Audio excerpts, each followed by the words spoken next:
Hey friends, quick reminder that we've got t-shirts available for pre-order. They got our new logo on them. They're nice. You go over to storeenvy.com and search Growing Up Christian, or you can go to growing-up-christian.storeenvy.com, which is a terrible URL, but it is what it is. It's a limited release. We're only going to do the pre-order for a couple of weeks here, and we have limited quantities that we can do, but I think you're going to like these. And every t-shirt you buy will chop 5 years off of your time in purgatory, which I feel like some of you need. So, growing-up-christian.storeenvy.com, or go to StoreEnvy and search Growing Up Christian and get yours today. Now, on with the episode. You're not thinking of the weight of this. Why wouldn't you marry Joel Osteen? The hair products alone. The money behind the toilet, the mansion, the traveling. That choice makes a lot of sense. That's the only sensible answer, I feel like. That one works. I'm going to bang Greg Locke because I don't want to be loved. I want to be taken, you know? Yeah. It's a 5-second ordeal, I guarantee you.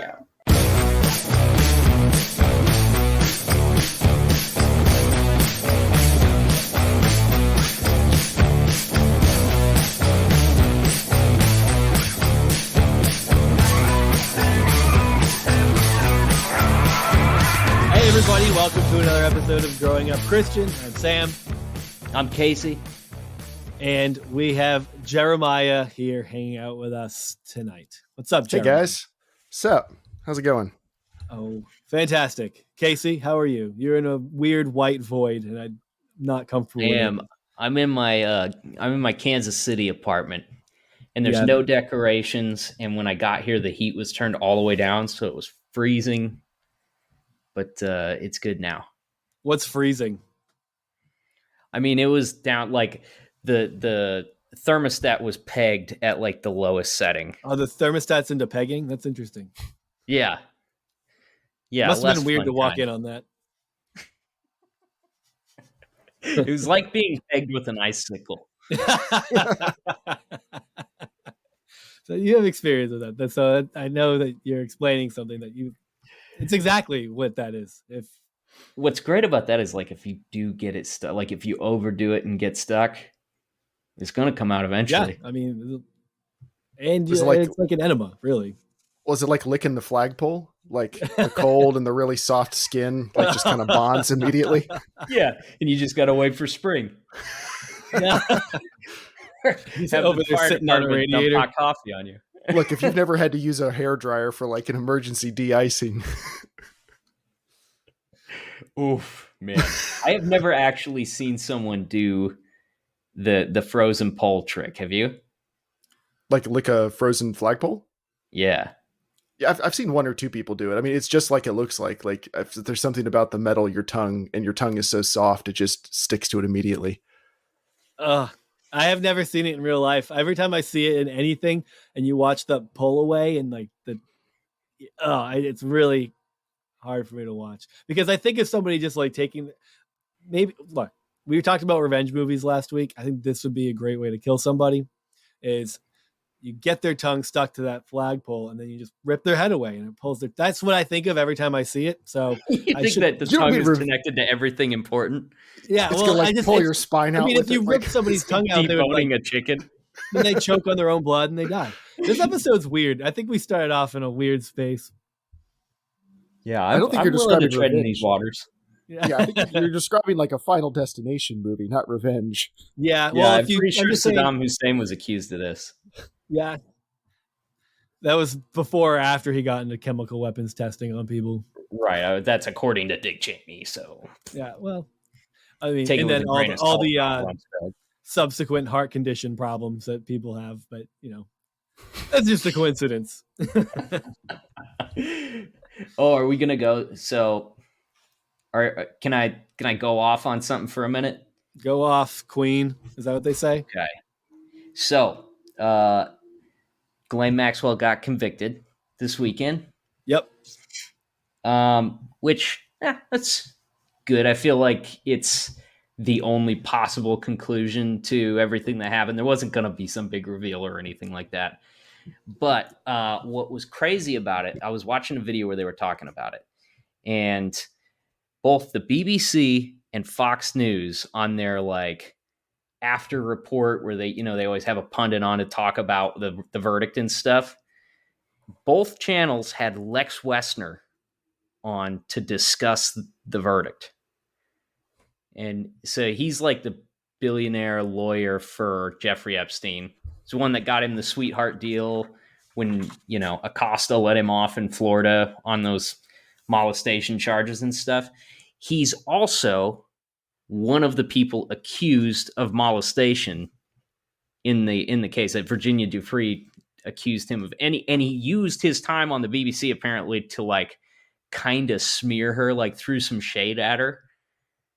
It just made like, as I don't know why of all the people you could talk to, you would have that guy on to give his take on it. Apparently he owns Victoria's Secret, Abercrombie & Fitch, Express Incorporated, and Bath & Body Works. And Wikipedia says his other name is, quote, the Merlin of the Mall. All right, well, that's a good nickname. I mean, I'm not, everybody's got their pros. Yeah. And then there's a whole section in Wikipedia, career, Jeffrey Epstein Association. Like that's the two sections they have. Oh, then philanthropy. Well, that's great. Yeah. Just not a great guy to have on for any reason, especially not to like slander the person accusing him of molesting them while they were underage. You muted, Demi. My biggest hang up was, God. I probably talked for like a good minute. I don't know. I was muted. Cool. Yeah, my biggest hang up is the way that you would say molestation the first couple times. You got it right the third time, so that's fine. But I almost cut you off and didn't let you finish your sentence. But what did I say? Molestation. Molestation. He did a molest. It's like mollusk. Molestation. That's a weird way to say it. How are you supposed to say molestation? Okay, you say it. Not mall. Like you're going to the mall. Molestation? Yeah. I think so. Yeah. Ugh. Maybe that's how they say it in Boston, where everybody looks like a human rat hybrid. Yeah. I mean, that's an interesting take, but I don't know that has a lot to do with... That was mean. No, it's fine. I mean, I think we've probably broken a record for the number of times someone said molestation on a podcast.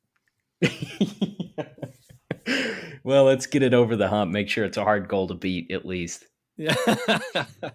We can set a Guinness World Record or whatever. No, what's the one that's like really easy to do? Ripley? Is it Ripley's? Can you just get in Ripley's now? Yeah, that's probably not in the book just yet. So we might have a chance at like planting our flag in that one. Yeah. Most of the time, it's a list. He did them all. Okay, so if you guys are going to be like, let's say you set off to be the Merlin of the Mall in like the year 2002. Okay, when all the good stuff, when malls still had stores in them and they weren't just kind of like a carpetbagger market of, hat embroidery and stuff like that. What stores would you want to own? And would it be different today than it would have been when you were, 16? Go. Yeah, you start, Jeremiah. I think I mean, I think the smart business choice is obviously like 3 FYEs in the same mall, just at like different ends for all of your DVD rental needs. But 16-year-old me would have wanted to own all of the GameStops, that like all the GameStops and maybe like a pretzel cart. And I think I still stand by that. Yeah, like an Annie Ann's. Yeah, those are the best because you can smell them coming. Like if you're in the same block, you don't even have to be on the right floor. You can smell that pretzel house. Like you want a pretzel that weighs like at least like 2.5 pounds. Like it's got like enough sodium to kill you if you don't split it with somebody. Like that type of pretzel cart. Who are the lunatics that are ordering the pretzels with the dirty hot dog in the middle? I've never heard of this. What's that? What? No, that's it's like a corn dog, but instead it's a pretzel. Is that what you're saying? Yes, it's a pretzel dog. But do they actually crisp the outside like a pretzel? Like, is it like boiled dough? Yeah, and I mean, I'm coming at it pretty hot, but I would probably eat one. Actually, I think I have eaten one. I think I dropped one on the floor in the Dallas airport. And still ate it? I got a few bites in before one end hit the floor. Yeah. So you just carve that piece off and you still got like a lot of dog so you just left. ate it like an ear of corn. I was going to say, yeah. On one side. Got a pretzel and a little bit of hot dog in each bite.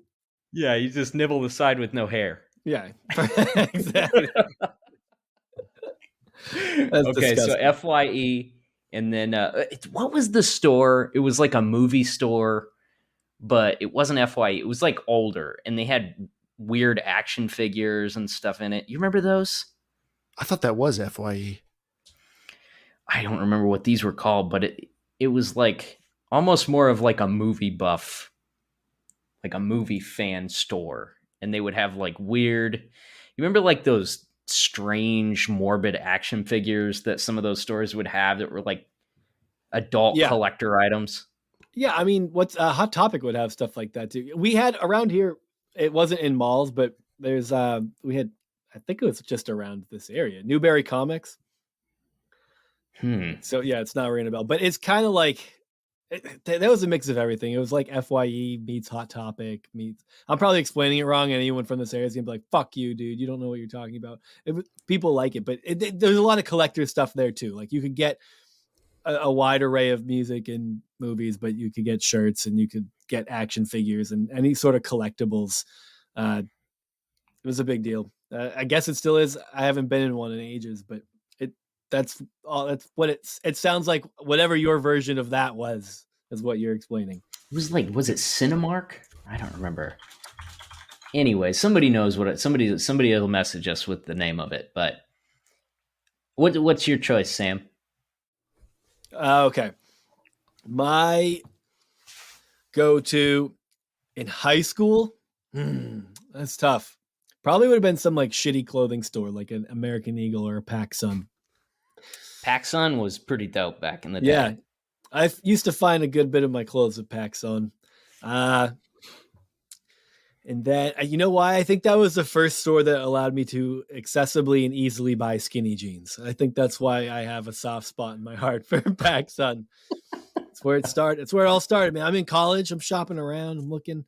American Eagle, still too baggy, right? Because it's for more of those like preppy kids. It's not who pop collars. Remember the is it still a phase that kids go through where you would wear two polo shirts so that way and you would pop the collar so that way the kids still aren't doing that. Yeah, they're not doing that anymore. Okay. I mean, there's a lot of like these kids. Yeah, there's a lot of like terrible old fashioned that's coming back. Like you see kids with like mullets and super baggy clothes and stuff, and it's like they're doing I guess a slightly hipper version of the '90s. Still doesn't look very good. Oh, mullets are coming back full force.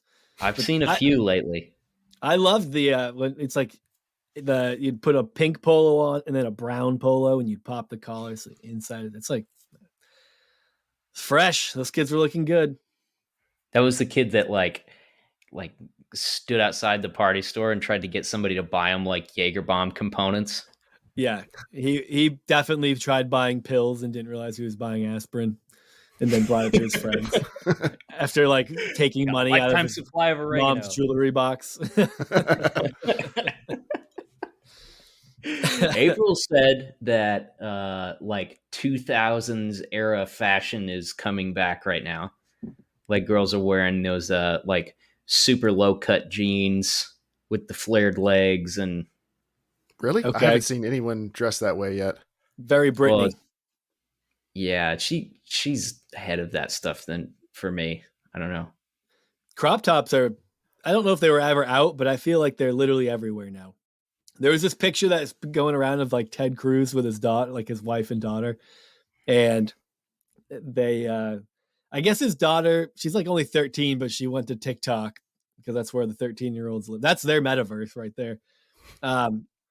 She went to TikTok and basically said, I don't agree with my dad on everything. And people are loving it. And honestly, people need to stop giving kids like this attention because like, it's not special as a kid to not believe. if she believed everything her dad believed, I'd be like, yeah, that's fine, because what else would you expect? She's 13, doesn't know anything. And if she doesn't believe anything her dad believes, it's because her dad believes it. I'm not saying she doesn't have agency, but 13-year-olds aren't smart, and we should stop putting them on pedestals.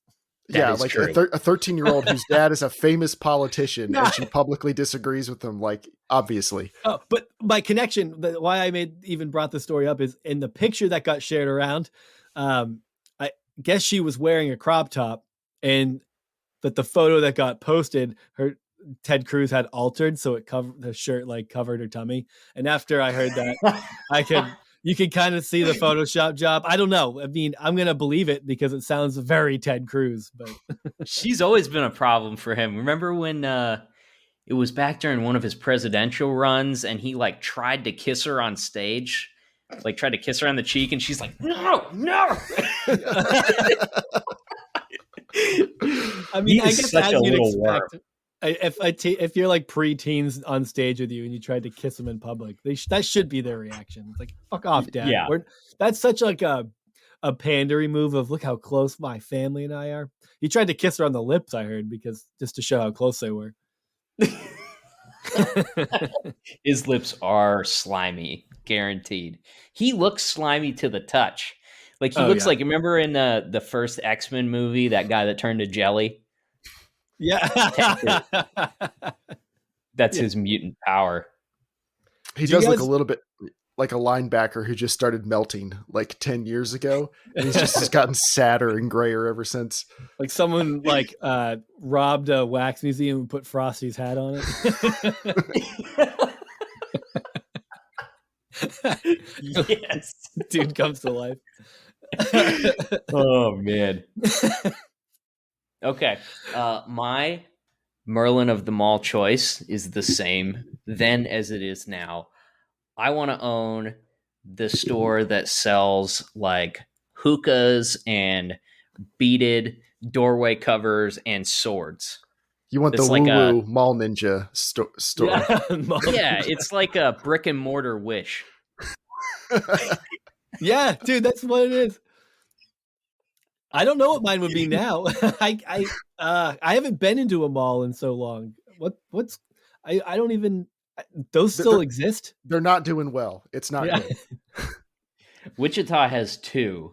We have the East Side and the West Side Mall. The West Side Mall it looks like RoboCop in there. It's like Escape from New York level decay. And the East Side Mall is holding on.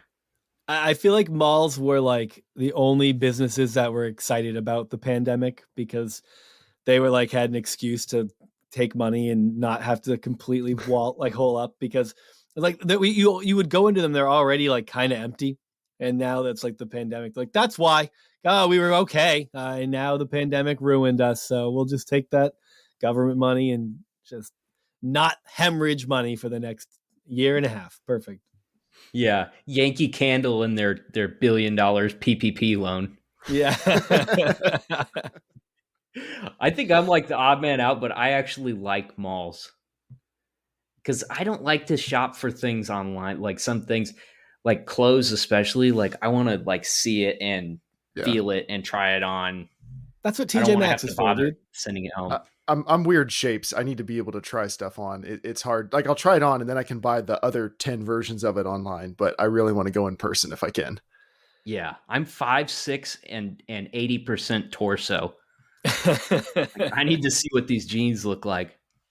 I'm about 80% torso too, and it does make shopping for stuff very difficult. Like the lines, they just don't flow. Remember those little figures that you could buy in the quarter turn machines? They were like homies. No. Remember those? You'll have to look them up. But I feel like they had like real baggy pants and their legs were about like an inch long. Yeah, I do know what you're talking about. Yeah, like, actually, it sounds a little familiar. Very cartoony. We're homies. You and me, or orangutans. One or the other. I'm not going to Google that. I'm trying to look that up. I'm not sure what to type in. How do you Google that? Homies figures. 25-cent thing. What you put the thing and you turn the knob, and what are those things even called? Is there an official name for those if you wanted to buy them for your Oh, I got them. Store bubble machine. I don't know. The Homies. They are a set Spelled of with a 2-inch Z? plastic. No, Oh. they're too old for that. They're plastic collectible figurines representing various Chicano Mexican American characters. They have different series you can buy. Oh, there's a lot of them. Something tells me it feels a little bit weird for white people to own the entire collection. Yeah, I don't feel like I'm gonna. This isn't. I'm gonna for totally me. collect sticky hands instead. Yeah, or super balls. Are the sticky hands worth more if you don't take them out of the packaging, like to keep the stick fresh after like 20 years? Oh, they definitely are. You take them out of the packaging, Absolutely. they're like a corn dog hitting the ground in the airport. Like a collector, if they're valuing it, they're gonna have to like take it open and just dab it against the wrist, like to just see, does it get that good pop still?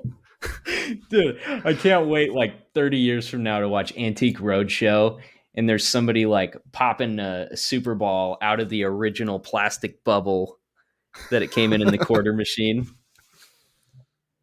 You ever go on eBay and just look at like the weird giant collections of stuff that people are trying to sell? Mm-hmm. It'll be like 18 years of McDonald's toys, every single one still in the package. And people will pay a lot of money too. Like there's always somebody that's like, as a child, my only joy I got was on Sundays when I go to McDonald's with my grandparents and get the toys. Anyway, I made a bunch of .com money, and I will spend $4,000 on this complete original set. Thank you. It's exactly the buy a collection. Like collecting is like an action. It's not like it's an action and it's a thing, right? But to like just go and like acquire someone else's collection and be like, this is my thing now. Yeah, I know. That's what being an adult like with money is like. Like when you're a kid and you're collecting, I didn't do Pokemon cards, but I wasn't allowed to. But like friends who collected Pokemon cards and stuff, you get like one set a month or something, and now they're adults and they're like, yeah, I can just buy I'll just pay for 35 packs till I get what I want. But it's not as much fun anymore because they're not, if you're willing to spend a lot of money on an adult hobby, they're not that expensive, and it takes a lot of the thrill out of it. Or Beanie Babies. A lot of people went under on those bad boys. That didn't pan out the way people were expecting. But NFTs, they're going to stick. Yeah, but NFTs, it's happening. We need to get into the NFT. People. That's for sure. Do you guys remember the old Burger King toys with the McNuggets you could dress up that would come out around Halloween? No. Those are badass. I like never ate a Burger King. I think you guys were a lot less vegan than I was growing up. A lot of this is not ringing bells. Was your family not a meat eating family? Oh yeah, not at all. My mom would make fish every once in a while. She grew up like, she raised a little more like pescatarian, vegetarian, and then got more into being pure vegan when I was like an early teenager. And yeah, my parents are 100% vegan. Wow. What? That is actually really interesting because I feel like I didn't even, I would argue that I thought being vegan wasn't even a biblical or even a perspective. Like I never knew anybody who avoided meat until I was like in high school. And I felt like it was just dominion over this burger, boy. Yeah. I felt like the only people who didn't eat meat were like teenagers who just wanted to like be rebellious and have that part of their identity. That's how little I got of that. So hearing that, like because I mean, you obviously grew up in a super conservative evangelical family as well. So what was that? How'd that even work? That sounds so wild to me. What's just funny is like people ask questions like that. And to me, it's just like, what do you mean? How does it work? You just like don't eat meat. Like you just eat a lot of vegetables. Did they talk about why? A little bit. I mean, the primary reason was health. Was just because it is generally healthier to not eat a lot of like processed food and red meat and everything. For most people, I'm not trying to make any like big sweeping health advice things, but it wasn't just eating vegan. It was, my mom was a fantastic vegan cook and made really, really healthy food. So that was the primary reason. And then for her, it was a little bit about just being like a good steward of the earth, but you got to be careful who you say that around. Cause some people get a little bit like, why are we trying to preserve the earth? What the rapture's coming like 5-6 years from now, like the Left Behind books, they keep dropping. Like, do you not know how this is going to go? Like, what are we trying to preserve it for? So like, there's some people I think take it to, of course, the other extreme in like evangelical circles, like burn it all down, frack the cows, like carve everything just into a meat shake.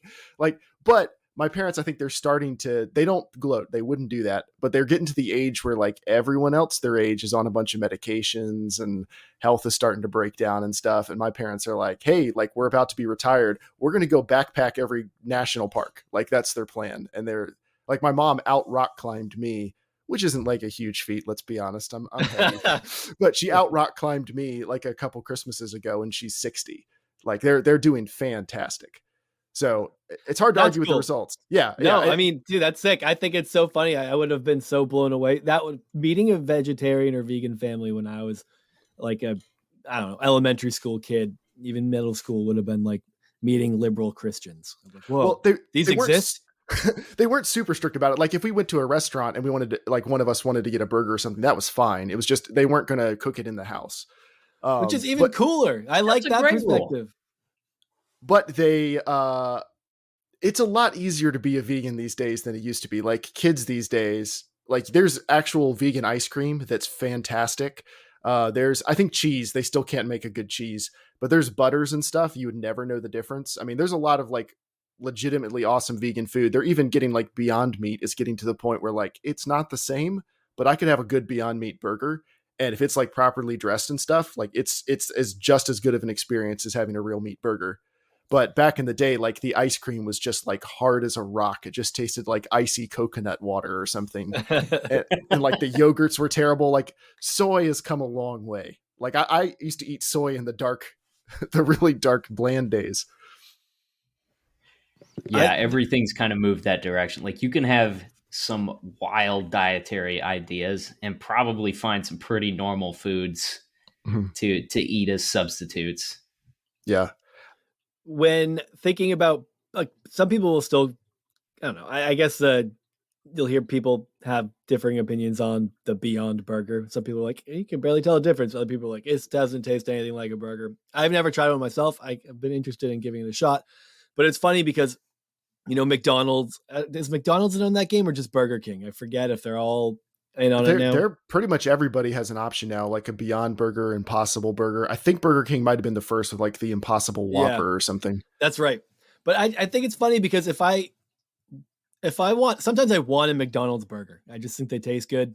But if I want like a burger, like a real burger, you don't go, let's go to McDonald's. Like they're not the same. They're so different. So I feel like when people are like trying to compare the Beyond Burger to like a McDonald's or a Burger King burger, when you're like, you're already getting something that doesn't taste like a burger. You're just upset that it doesn't taste like what you think of when you think of McDonald's or Burger King, but it probably doesn't taste nearly as much like a real burger. I don't know. Like it's already gray and flavorless and like this thick, like make it out of a plant. Who cares? What's the difference? Like exactly. Half the flavor with McDonald's is the bun and the cheese. I don't know. Anyway, the bun has like 30 grams of sugar or some shit like that. That sounds about right. What is like your fast food burger choice? McDouble, dude. I don't even have to question that. I fuck up McDoubles whenever I can. McDouble, is that like the dollar menu one? It used to be. Now it's like $2 or something, $2.29 sometimes. Come on, Joe Biden. I know. Exactly. McDoubles, gas prices. This is awful. What do we want? Rapid tests and real burgers for $1. I'm voting alt-right next election. I can't handle this anymore. I think my favorite fast food burger is actually a Cookout burger. Do you guys have I've never had Cookouts? Cookout. It's not good food, but it probably tastes the closest to like if you're on like a Scouts camping trip or like Royal Rangers in my case, and they get out like the big old Costco pack of like 35 burgers that they're throwing on the grill. And, you know, the Scout leaders over there just slapping them all together. And like, it's a, you know, flame cooked burger. It honestly tastes pretty good after a long day of hiking. They taste kind of like that. Like it's definitely better than a McDonald's cheapo burger, I think, but it's not like good food. Cookout is where, wait, now I'm blanking. Cookout and like you have talked about Cookout. Like I remember you talking about Cookout when we were in college. No, I had never been to one. Jesse, okay, it is Cookout. Jess, he's gonna be so mad at me for mixing In and Out is the one from like the West Coast, isn't it? That everyone like raves about. That's the one that's like super famous. Cookout, I think, is a lot younger and is like the $4.50 gets you like a milkshake, a meal, yeah, and onion rings, a burger. Like it's so much food, it's terrible for you. Like it hurts, but it's so cheap. Yeah, when I went to North Carolina with Jesse for that beloved show, he made sure we went to Cookout, and I mean, I was impressed. I liked it. I mean, I feel like it was hyped a lot, maybe overhyped. I don't know what I thought I was expecting, but when I got there and you pull up to the drive-through and you look at the prices on the menu, you're like, I'm reading this wrong because that's a burger price. And he's like, no, that's everything. That's like a burger and 2 sides and a drink price. I'm like, it did blow my mind a little bit. And I thoroughly enjoyed it. So, do you guys have Freddy's? Freddy's steak burgers. That's like a thing here, and they are delicious and like fairly reasonably priced. And they have like a very small menu. It's like burgers. I think they have a chicken sandwich that they shake out of a bag or something like that, and then like onion rings and fries and ice cream. But it's great. Cool. That was my choice. You guys ever had sloppy steaks? No. It sounds like It's Always Sunny in Philadelphia thing. Never mind. It's forget it. It's for like steak and shake. For the few people out there, they'll enjoy it if they get it. We can move on. It's about time to wrap this thing up. I have one news item I wanted to bring up. If that was all right. You have a topic that we need. I do. Address. So, are you familiar with the origins of Let's Go Brandon? Oh yeah. Yes. Like Brandon Brown, the NASCAR driver. For anyone who doesn't know, a newscaster made the biggest mistake of her career in good faith when the crowd was chanting "Fuck Joe Biden."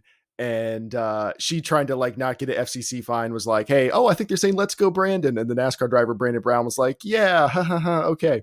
Well, since then, to his credit, he's been like, look, I don't want to be involved in politics. They're just using my name. Like, please leave me out of this. This has nothing to do with me. And honestly, I felt kind of bad for him. Like, you can't really pick when you get dragged into being like on the internet. I think I like a saying I heard once that's like, every day someone's the most famous person on the internet, and your goal should be to never be that person. Yeah. No matter what. Don't be like, falling out of a bucket of grapes or, getting punched in a bagel shop. Like, right, exactly. It's like you're never going to be the most famous person on the internet for good reasons, like 99.9% of the time. So I honestly felt a little bad for him, but he now has a new sponsor for his car. They have unveiled I'm sorry, I'm trying to read this whole headline.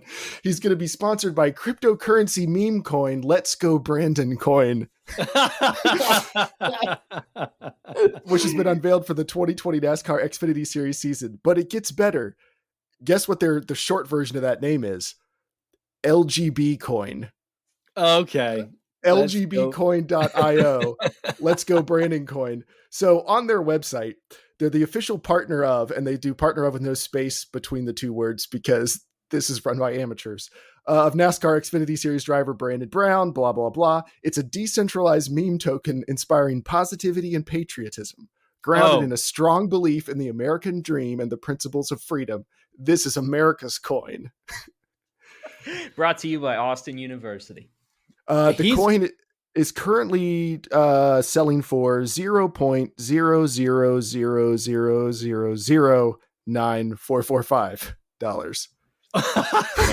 You want to get on the ground floor? Let's go. I mean, honestly, this is not crypto advice.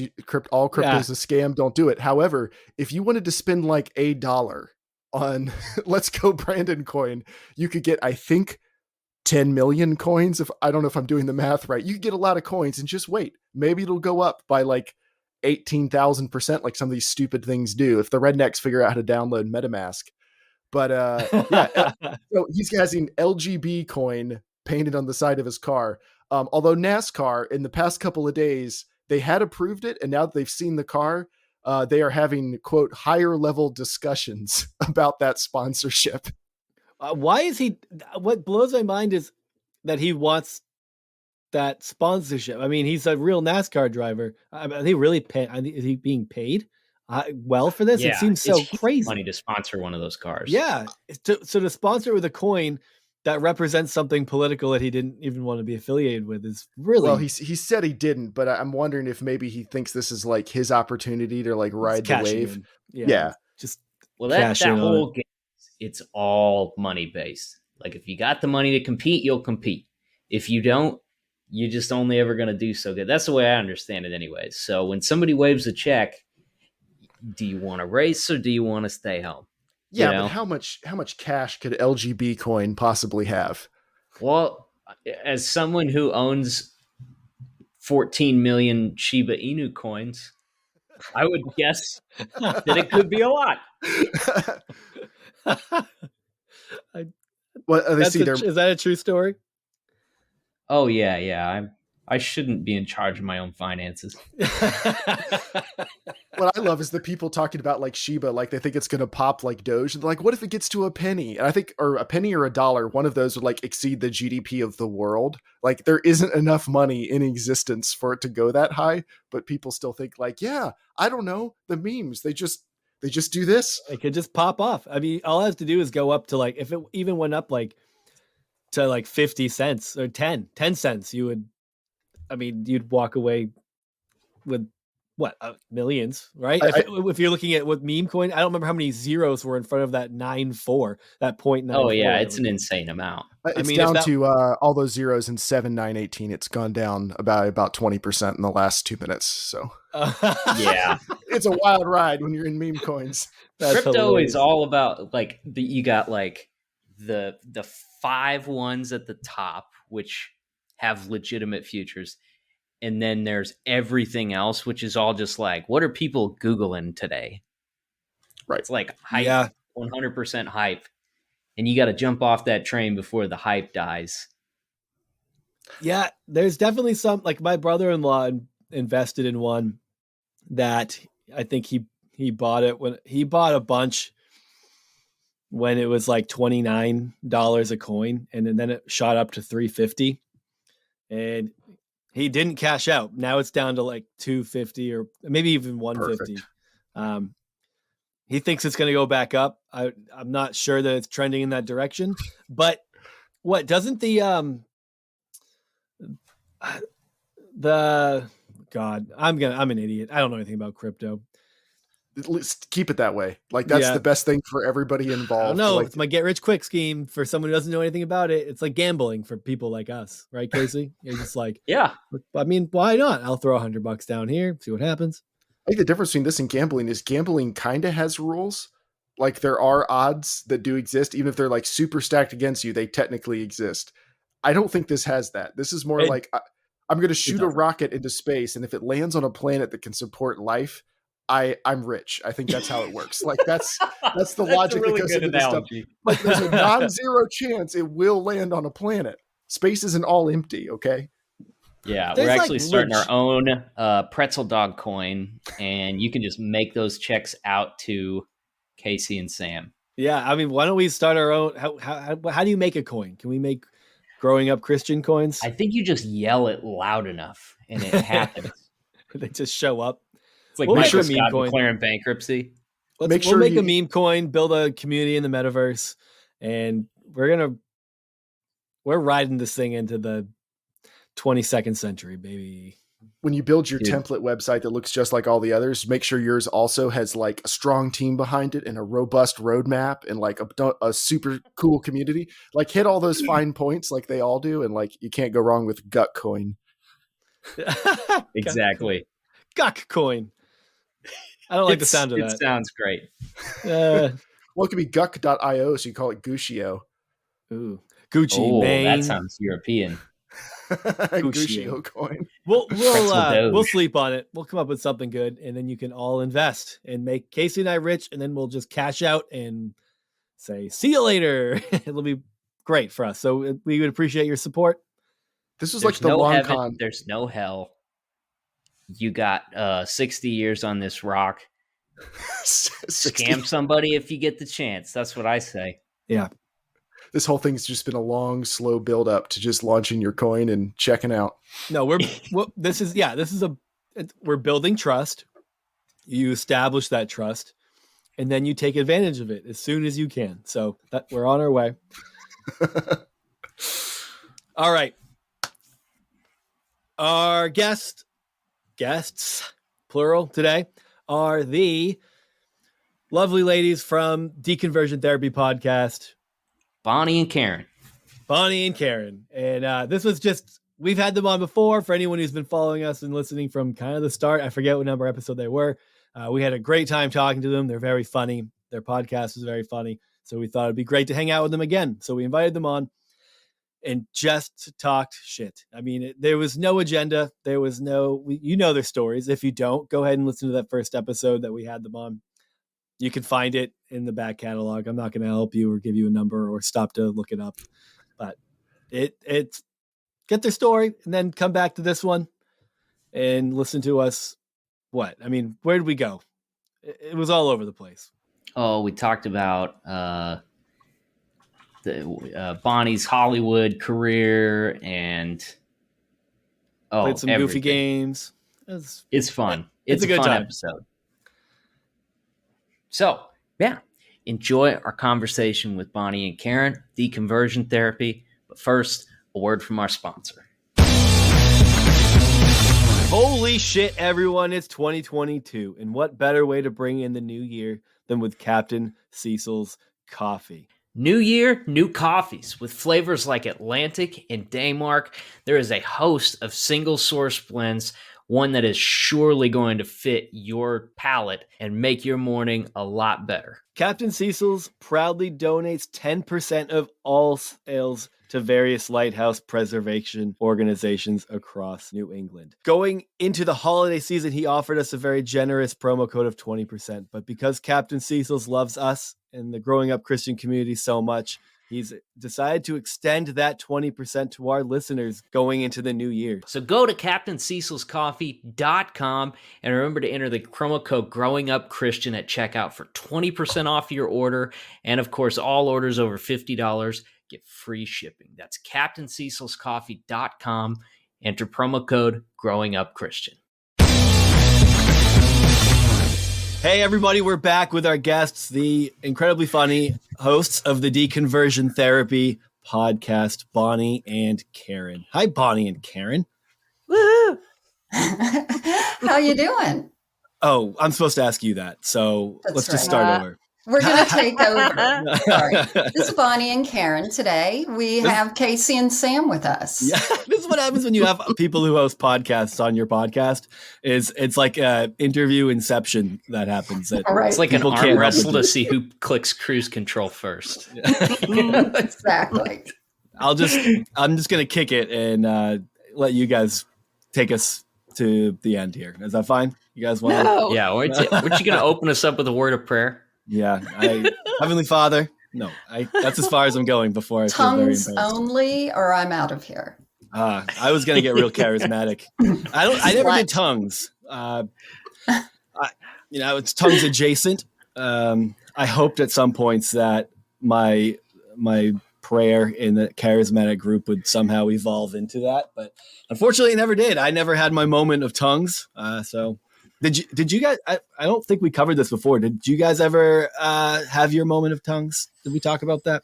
I did. Bonnie had already jumped ship by the time I was working my way into the charismatic world. And if you think you weren't doing it right, you were. They were just like, just start doing it, walk out on faith. And of course, you just imitate everybody else. That's kind of what they say about meditation. Well, you're not really doing it wrong if you're trying. There you go. And that's what they'd say. And then you just would do it. And then, just like anything, you would just start doing it whenever and you doubt yourself. But people around you would be like, oh, yes, that's from God. They affirm I see the Spirit on you. So I can still do it, but Bonnie gets scared. She says, don't do it. Is it too much to ask for you to speak in tongues for us? You know, is that a lot? I have not done it in a long time. And as you know, there's public tongues and then there's prayer language. Okay. You don't get those confused. As you know. I need you to take us to school on that. Because that's right. So the ones... I can do it. I thought they were the same thing. I thought tongues in your private prayer. So when I was at Liberty and I was adjacent to this group that did believe in tongues and it wasn't for me, I remember thinking, based on, my interpretation of the Apostle Paul, that the private prayer language was tongues, and that maybe some people had that gift. But I was able to be like, well, I just don't have that gift. I have other gifts. That word is cool that people didn't respect as much. But that's right. I definitely never got to tongues, no matter how much I tried. And after we talk about tongues, I want to hang out on the meditation concept for a second too, because why is it that tongues always like everybody's tongues sound the same? Like nobody launches into tongues and has it sound like German, That's exactly it. And everyone would say, none of these languages are the same. They're all ancient languages where already you have 200 people in a church. Well, you've hit the language limit on earth. We're done. No one else can speak tongues then. But everyone sounded the same. The shoulda bought a Honda type of, It sounds like what a white Southern person thinks Jewish sounds like, or Hebrew. That's right. I picture a lot of K sounds in there, like hamakalaka shamakala. But yes, I don't know. Hebrew. That's very. I'm picking up on some Hebrew notes right there. It's a CH, Bonnie. It's more of a, but you're close. No. When Kenneth Copeland does tongues, it sounds exactly like that. Oh gosh. Shows a lot of K's. We're going to talk about him a little bit tonight. Maybe in a way that you wouldn't expect, but sexy time. Hey, sexy time. You're on the right track. We found a Kenneth Copeland porn, and we're going to show it to you. No, what's the difference between private prayer language and tongues? We can't. Well, it could be the same stuff, but private is you just you keep that stuff to yourself, but you don't do it in your mind. You still sort of whisper it, so there is an understanding that you've got the gift, because you don't want to hide that. It's like ASMR at that point. I gotcha. Yeah. And then public is when God sort of forces you in some way to stand up in a church service and you do the blowing out. And then it's of God if someone else stands up and interprets it.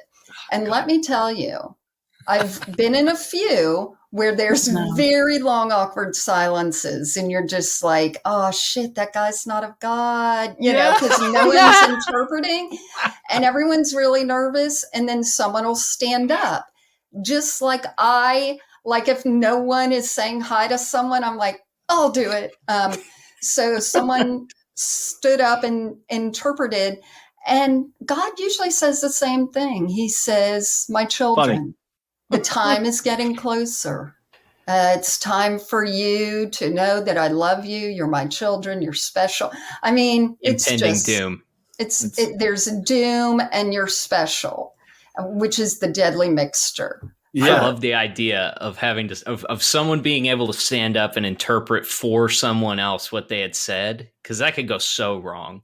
I think the way it needs to happen is that after someone speaks in tongues, they have to wait for two people to say that they can translate it, and they take those two people into separate rooms and then have the conversation about what they actually are saying. Yeah, it's more about the spirit of what's being said than the videoing it. Yep, I agree. That was actually a game we did in an improv class at some point. Yeah, you do gibberish and then somebody interprets it, and like the one who has the hard job is the interpreter, of course. Yeah. I was actually going to ask you about that, because when I was listening to your podcast today, you mentioned something about being in improv classes in New York. Oh, they were fun. Yeah. So did you have do you have some connection to the comedy world? Kind of. When I was in, when I worked in your podcast, their podcast is a connection to the comedy world. Well, yeah. Does it? Oh, I worked in comedy development at a studio. And so my job was literally to go to comedy shows all the time. Yeah. So that's a big wig, but she doesn't talk about it. It was a small wig, but every time you talk, someone mentions someone, she's like, yeah, I met him, or this. You talked about your roommate who was in the car with Joe Rogan when he okay. So my roommate was dating a guy from News Radio, and they all went to the Emmys, or I don't know, Golden Globes maybe. And she comes back and she's like, Joe Rogan turned himself upside down and showed us how he could touch his penis with his tongue. And I'm like, what? Why? So for years I had been holding on to that, and then it comes out, it's some kind of Google alert, I don't know, on the news. Yeah, but like a couple weeks ago, I guess he said it on his podcast. He launched into it with somebody. He was like, "Well, I can suck my own dong." I know. So I always held that as like, oh, that's my special knowledge about Joe Rogan. He spoiled the surprise. He shared it with everybody. But I'm impressed that 20 years later he can still do it. That's true. Yeah, that's probably the most impressive thing about him at this point. Sorry, Casey. Yeah. News Radio was what? Andy Dick? Was he was a part of that, wasn't he? That show was amazing. Amazing. The Andy Dick show? No. News Radio. News Radio. So yeah, I've watched like 2 episodes of it, but I don't really know much about it. Those were like the great rockers of comedy writing. Anyway, I could go on, but Phil Hartman was in it. Oh yeah, I hear nothing but good about him. Oh, and Mara Tierney, and anyway, okay. You left that world. You left it completely. You could have. Yeah, but take what you love and then make it a job. That's what we're trying to do here. Are you serious? Right. Come on. I mean, except for you guys, it'll work out for you guys. Yeah, right. No. That is funny though when you think about like, I feel like people have these like very romantic. I mean, we all do. It's really romantic version or ideas about like doing something for a living, and I don't care how much you love to fish. If you have to wake up to this morning and you have to fish, like fishing sounds a lot less impressive. And, you're not going to take and go fishing on your day off now. Like you've tainted that. It's a different thing now. It's just not all it's cracked up to be. That's what I said as a supermodel. I was like, I don't want to do it. Don't want to do it. And then I did it. There's a lot more walking involved. That was the big turnoff. Yeah. You're like, I can't. I'm done. I'm more of a supermodel hobbyist myself. Mm. Okay, but seriously, every time I think about that, there was a guy, because I went to acting school too, because that's what you think you have to do. Oh, I like entertainment. I'll go be an actor. And so one of the first things that he told James us Franco's acting school?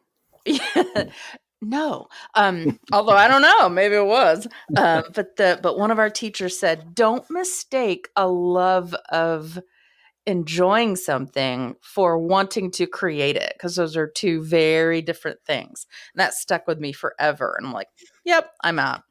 Anyway. Yeah, that's gold. You had to have met some like very interesting characters during that time.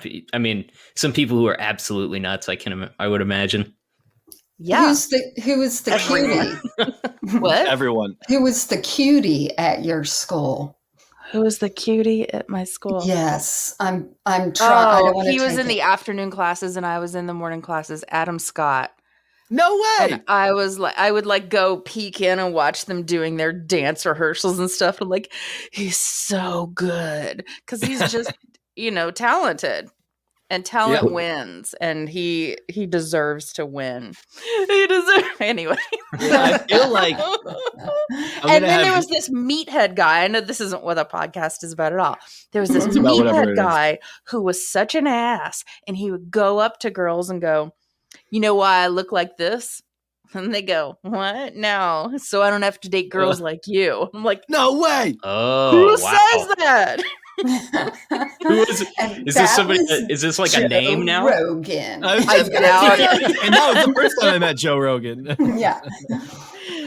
No, but he was all buffed up and meated out and gross. Yeah. good time. What a douche. Yeah. I would Yeah. never like. I No would one never likes. try There's to a look point like at that. which like your in shapeness gets gross. You know. Yes. Like, get And I out of can here with tell that. right where that is. If anyone ever needs, there's that line. And I can see it get crossed and a body height breadth ratio. Once it's off, that's It's it. true. Your whole personality is trash. Yeah.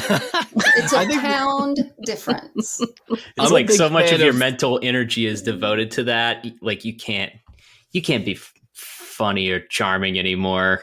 I don't think so. You know. I don't Like think the they people were who to skip start leg day. with.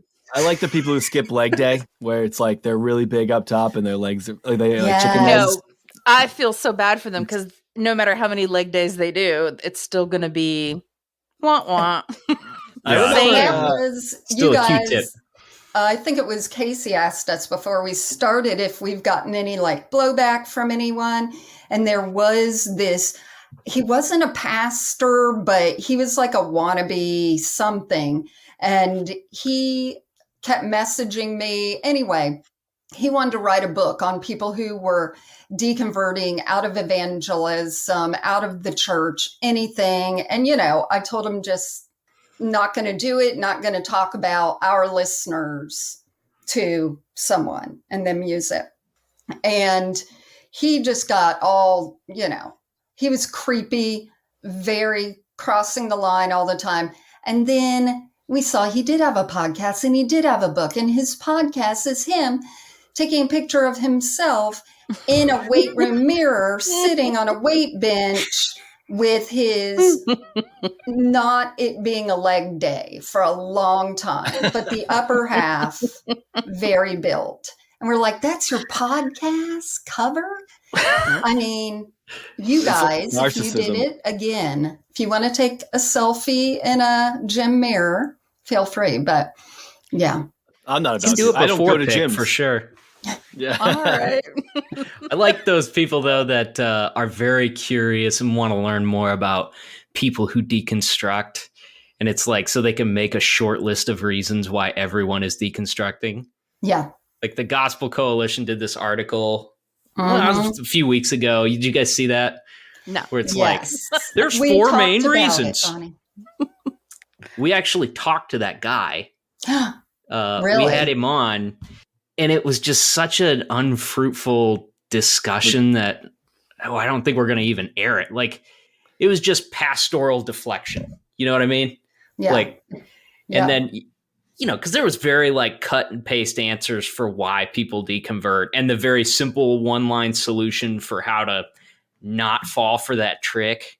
Yeah. But then when you get into the, you get him and you corner him on it, it's like, well, actually what I mean by this is if you look at the source and blah, blah, blah, blah, blah, blah, blah. It's like, that's not what you said in the article. Right. And you haven't talked to any people who have really deconverted. And Bonnie, we did talk about it briefly on one of our episodes because remember one of them, some of our listeners want us to make a t-shirt. I left the church for street cred. Because that was one of his points. Yeah. And I'm like, what street do you live on? Street do you need credit What is?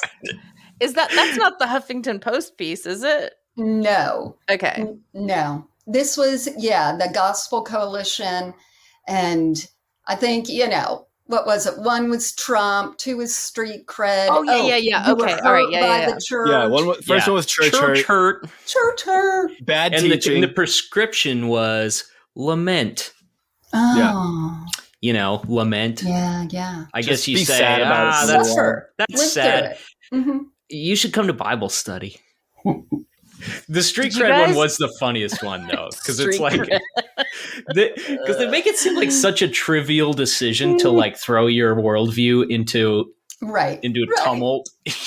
Like Exactly. I want to have awful conversations with all of my friends and family over this subject because it's cool on Twitter. That's it. I want to have street cred with people I never talked to because they were sinners in the first place. But I can't wait to get to this new street where I'm going to have cred. Yeah, makes no sense. Yeah. But I can Bless his heart. But I can see that for some jobs, maybe where everyone's, using swear words and smoking things and going out and drinking, and you're like, oh, well, I guess I better fit in with my work crowd.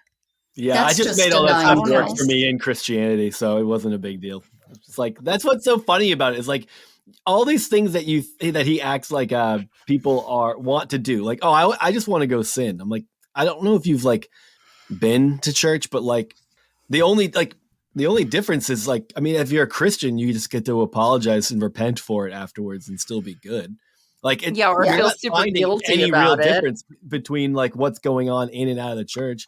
I mean, we all know the stats, divorce rates the same, like all the shit that they act like is out in the world is just like kept under the rug in Christianity, and they're all acting the same and then just pretending like they're just a work in progress and they're just in the process of sanctification is the language that they like to use. So it's just they're not perfect, Sam. They're just forgiven. Yeah. Now they've had 2,000 years of close ties with an all-powerful deity, but that doesn't mean you can tell the difference between them and an atheist. You can't do it. I did a catch TikTok about like there are, another news story has come out about a terrible situation that happened to a young kid, and we really need to lock up these people and blah, blah, blah. I don't agree with their lifestyle. And of course, the whole goading was that it would be homosexuals, but then it was youth group leaders because the statistics are insane on youth group ministers doing shit. Like, I think we need more studies because it's bad. It's gotta be. It's like a position. If you feel like you need to be in ministry or you want to be in ministry, but you're a man child. Like, I'm not saying all youth leaders are man children or anything. There's plenty great ones. But we all knew, I mean, at Liberty, there was the people who were Bible majors, and then there was the people who were like youth ministry majors. And there was a distinctive difference if you looked at the collective. Yeah. And one of them drank a lot more than the other group, Well, Bonnie and I were saying that, like Sam, as he drinks, like the youth ministers, they were young at heart. But when you're young at heart, which Bonnie and I are too, like your mind doesn't get to the maturity level that other people are at your age. So that's why they're like, you know what? I think that 16-year-old does like me.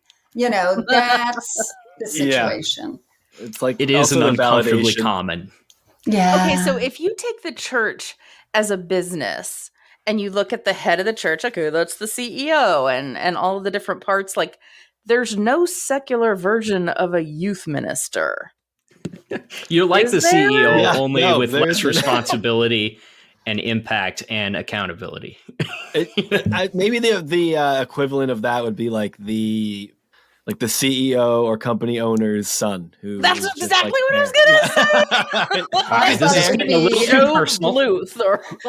He's a COO. COO. That's his title. We have two of them. There's one COO that makes a lot of hard decisions, and he gets to just masturbate in his office and think nobody's looking. Right. I do much more than that. As a CEO, that's why he's throwing shade at me. There you go. Need to blacklight that room. I think all of that. I would think like maybe the youth minister is like the person in charge of diversity and inclusivity. That's what I think. Oh, social media manager, maybe. The social. No, I don't know. It's a quandary. We'll have to go to the jails and ask them. It's got to be a very ambiguous position, though.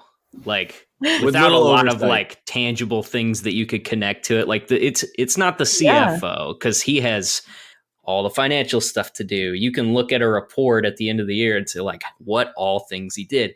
The youth pastor's got to be like a floater. Right.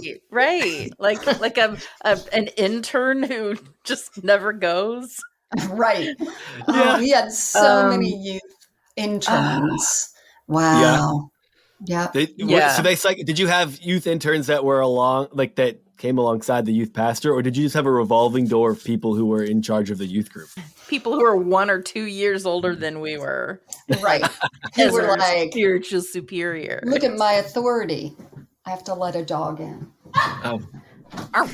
Was that? That's my dog impression. Sounds like a stampede. Oh. So yeah, but what, like, at the time it didn't dawn on me, but then years later I'm like, what the hell? They were barely older than we were. Some of them were dating some of the people our age. And honestly, some of them were like outside of the dynamic. Like, not that it wouldn't be weird anyway, but like someone who graduates from college with their youth degree at 22 in charge of a youth group of, you're hanging out with kids who are 16, 17, 18. Like it's some of it's weird. I mean, depending on how young you go, it's weird. But if it's like the high school senior, look, it's not if they weren't the youth pastor, they were just at church. Stuttering. I know. I'm defending.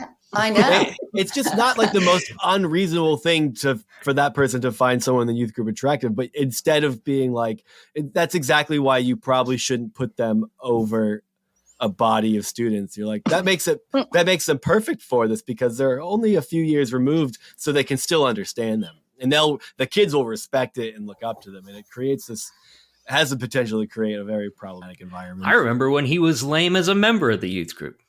That's right. The youth leader that you and I had, Karen. Yes. As opposed to either of you guys.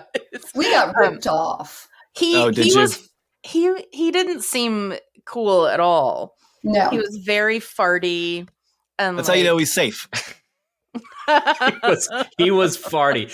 That's the first adjective. Yeah. He was definitely, I would assume, early 40s, but looked 50 and married, and definitely didn't fit into the cool thing that you. No, like he was not the stereotype from the HBO show, The Righteous Gemstones. He was not that. Incredible show. Exactly. Yeah. There's always like games. Say that again. No, I said, what are the weirdest youth group games? I feel like every youth group, like it sounds like your guy was maybe not that weird, but a lot of youth groups devolve into, eating chips out of people's toes and shit like that. Right. Like have you ever played more sexual games in your life? That's how I found out I had a foot fetish. Popping the balloon with your butt sort of thing. Right. Even just the handing the orange. Like I remember we did that. Yeah. Orange from neck to neck. And I was just like, this is the closest I've ever been to a boy in my life. Like how you stole your first kiss. You guys did it co-ed, huh? Yeah. I can smell the guy I handed off my orange to. He smelled like oranges. That's it. Well, all the girls are staring daggers like, I can't believe you made me get near the side in a hugger. Bad way. He was the guy who said about another friend of his, like, he keeps aspirin in his car to give to girls. Like, ooh. Let me tell you, that's not going to do anything. And we're sure it was aspirin. He's got like a Batman tool belt of commonly asked for things just in case someone needs a pencil sharpener. Absolutely. Yeah. Aspirin. Oh my God. Does anybody have gum? He's like, I got gum. I got gum. I gotta look him up. Change. That's right. Thing on his belt. He's always like, change for $1. I got change. It's like the little individual Pez dispensers of quarters. Exactly. Always near the youth group guy when he's like, oh, we should get more pizza on it, and then you just see a little cloud of smoke behind him, and Santa's little elves. Yeah. Did you guys have like the single dudes? Like the middle-aged single guys that were just kind of odd. Yes. Didn't really fit. And they were just around the youth group all the time. Yes. Yep. And they would We had one that wore a duster. They would guide them. Yep. Sort of. They always had a vehicle if you needed rides home. But the equivalent to those are the same middle-aged men at skating rinks. Oh, If Let's you see, expand on this a little that. bit. I'm tracking with you. it's the same, one's Christian, one's not. Or maybe it just wasn't a Wednesday night and they're like, skating rink night. Is this ice skating? We had roller skating? roller Is this like a roller skating. rink? Okay. Now I'm Which is like worse. a skate park. Yeah, no. That's Yeah, very that jumps. No, that's exciting. A way very too flat cool. skate park. It's like a skate park, but it's completely flat and there's nothing to do. It's inside. It's a roller rink. Yeah. Okay. And then Okay, there's I'm middle-aged men. It's On roller Let me tell skating. you Okay. what one of these leader guys did. One of my friends said that he was curious about drinking. And so he wasn't middle-aged, like he was probably 28 or something, but at that age it felt middle-aged. And he was like, well, then you should drink, and you can drink and be safe, and I'll be on the phone with you. Oh my That's God. just weird. It's just Like- weird. We'll just hang out on the phone Yeah. Mhm. and almost like we'll fall asleep on the phone together, kind of hang out on the There phone. you go. And Yeah, you take but a sip and then let me know. You took a sip? But Okay. drink, and I'll kind of be here so that you don't do anything crazy and you don't get Yeah. in trouble. But You're going to get it the, out of your system. the person drinking's doing it alone. Right. Like a alcoholic. Okay, just making sure. So And then it's I like guess the middle-aged guy is On the after a few phone. hours his like, Sherpa, his drinking Sherpa. yeah. What you thinking about? Do you like Right. anybody? Do you have any secrets? What are you wearing? How do you feel? Do you feel funny yet? I'm actually Yeah. have never really drank yet, so I'm curious as to know what this is like too. Are your pants tight yet? Are you in your Body. PJs? What's on your PJs? What are they like? Is there a button up in the front? Do you have one of those hatches in the back so you can take a dump without having to pull your pants Who down? has those, Sam? The hatch. The hatch, the back hatch. Casey has those. Oh yeah. We're not here to judge on No, air. What? Yeah. Later. I thought that was the assignment. Speaking of youth group and youth group games, I'm going to segue us into a couple. Did you guys? So when I was in youth group, we had the youth group version of, and it wasn't really done in youth group, but it was done amongst the youth. There, Oh, yeah, that's the funny. PC version of it for youth group was Kiss, Marry, Kill. Their PG version of Fuck, Marry, Kill. Did you guys play that? We No. played. What was the game, Bonnie, where we all sat in a circle and then like the girls had to sit on the boys' laps to make them smile? What? What fuck kind of shit was going Same on youth in your group youth? leader sanctioned this game. It was something like, can I make you smile? It was definitely I hate it. I hate this. some, perv who invented all these things. That I'll think of doesn't it and people Sound will know. accurate at all. It is so accurate. I'm going to look it up. Okay. But no, we did not have anything about violence and sex, Sam. Okay. We Well, didn't. But they had it on 30 Rock. Close Oh. enough. It's the same. So I can Wait, tell you who wait. Frank would marry Bothkill. well, yeah, I remember when being in middle school was when I was introduced to Kiss, Marry, Kill. But it's Fuck, Marry, Kill, which is where you have to fuck Mary, kill Joseph, and raise Jesus as your own baby. Is that, no, just kidding.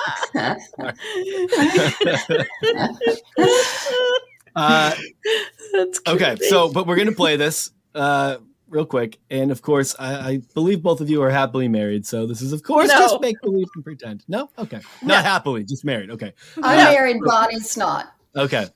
So maybe, and we're gonna break these down. There's no quick answers here. We need to really weigh the pros and cons of all the people involved in this conversation. Okay. And I know you all have spilled a lot of words on all the people that'll be brought up at this point. So for round one of Fuck, Marry, Kill, it's we have Joel Osteen, Greg Locke, and that fat piece of shit who talked about women not wearing sweatpants in Walmart, Stuart Allen Clark. You guys remember him? I remember him. Okay. Bonnie, do you remember him? We did a little bit about him, but you've got to picture the full thing. He's the one that's like, not every woman looks like Melania Trump. And then you put a picture of her on the screen. Yeah. He's a very ambiguous looking person. Like there's not a lot, no real defined face. It's just like, it's like if you put like some googly eyes on a ball of Play-Doh and stuck that on. He looks like a butternut squash. Yeah. So in relaxed fits. I thought that these examples would be like hard to choose, not disgusting to have to choose. Yeah. Oh no. Of course it's going to be disgusting. You are forced to. That's how this game works. Hold on. Let's do it for Bonnie, please. Okay. We have Rafa Nadal. Okay. Very funny. We have Kenneth Copeland. Okay. And we have Donald Trump. Who do you want? Okay. But see, but this is pretty much what you've done, because Joel Osteen I would do with the Mary and the F1. Well, you can't say Joel. The funny part of this game you're supposed to have to that's what's funny about the game. It implies that you're not having sex with the person you marry, like a real marriage. Come on. A real long-lasting marriage. Like a good Christian marriage. Okay. Right? You've been together for 20 years. You've had your kids. Then Karen can answer this round. I would say... I mean, Joel Osteen seems like a passionate lover, don't you think? No, listen, that is... I want some of that toilet money, so I'm marrying him. Okay, good move. Copeland has a lot of money. Wall money. You didn't say Copeland. You said Locke and... Oh, I didn't say Copeland. You're right. I said Joel Osteen, Greg Locke, and Stuart Allen Clark. So I've got the Mary down. F. Oh, no. Greg Locke probably fucks. That guy fucks. Greg's going to be aggressive. He'll yell at you. He might choke you a bit, but he is... Yeah. Oh, you know what? Greg probably will shock you and not touch you. He's like one of those through the chute dudes. No, or you mean he has a cattle prod and that's all that happens is he just electrocutes you nope, and jerks off at the same time. Now, masked or unmasked. Okay. He doesn't wear a mask. Or a condom. I know. There you go. I think if I have one opportunity to say kill and Greg Locke in the same sentence, I'm going for it. So that I am going to make sweet, sweet love to Stuart Allen Greer. What was his name? Clark. Stuart Allen Clark. Sweet love. I didn't expect it to go that route, but props to you for biting the bullet and killing Greg. A hero comes along with the strength to carry on. I've got it. That's a got to with that. Okay, Bonnie, I sent you a picture of my sex partner, Stuart Allen Clark, if you need to look at him again. The person you cheat on Joel Osteen with.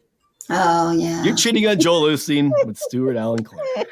I mean, I respect your moves. I feel like Greg Locke would... I feel like that guy can fuck, but I also think it would be fun to put a bullet in his forehead. So I understand why you went that way. I just feel that he's a pocket pal. He's very just like, frenetic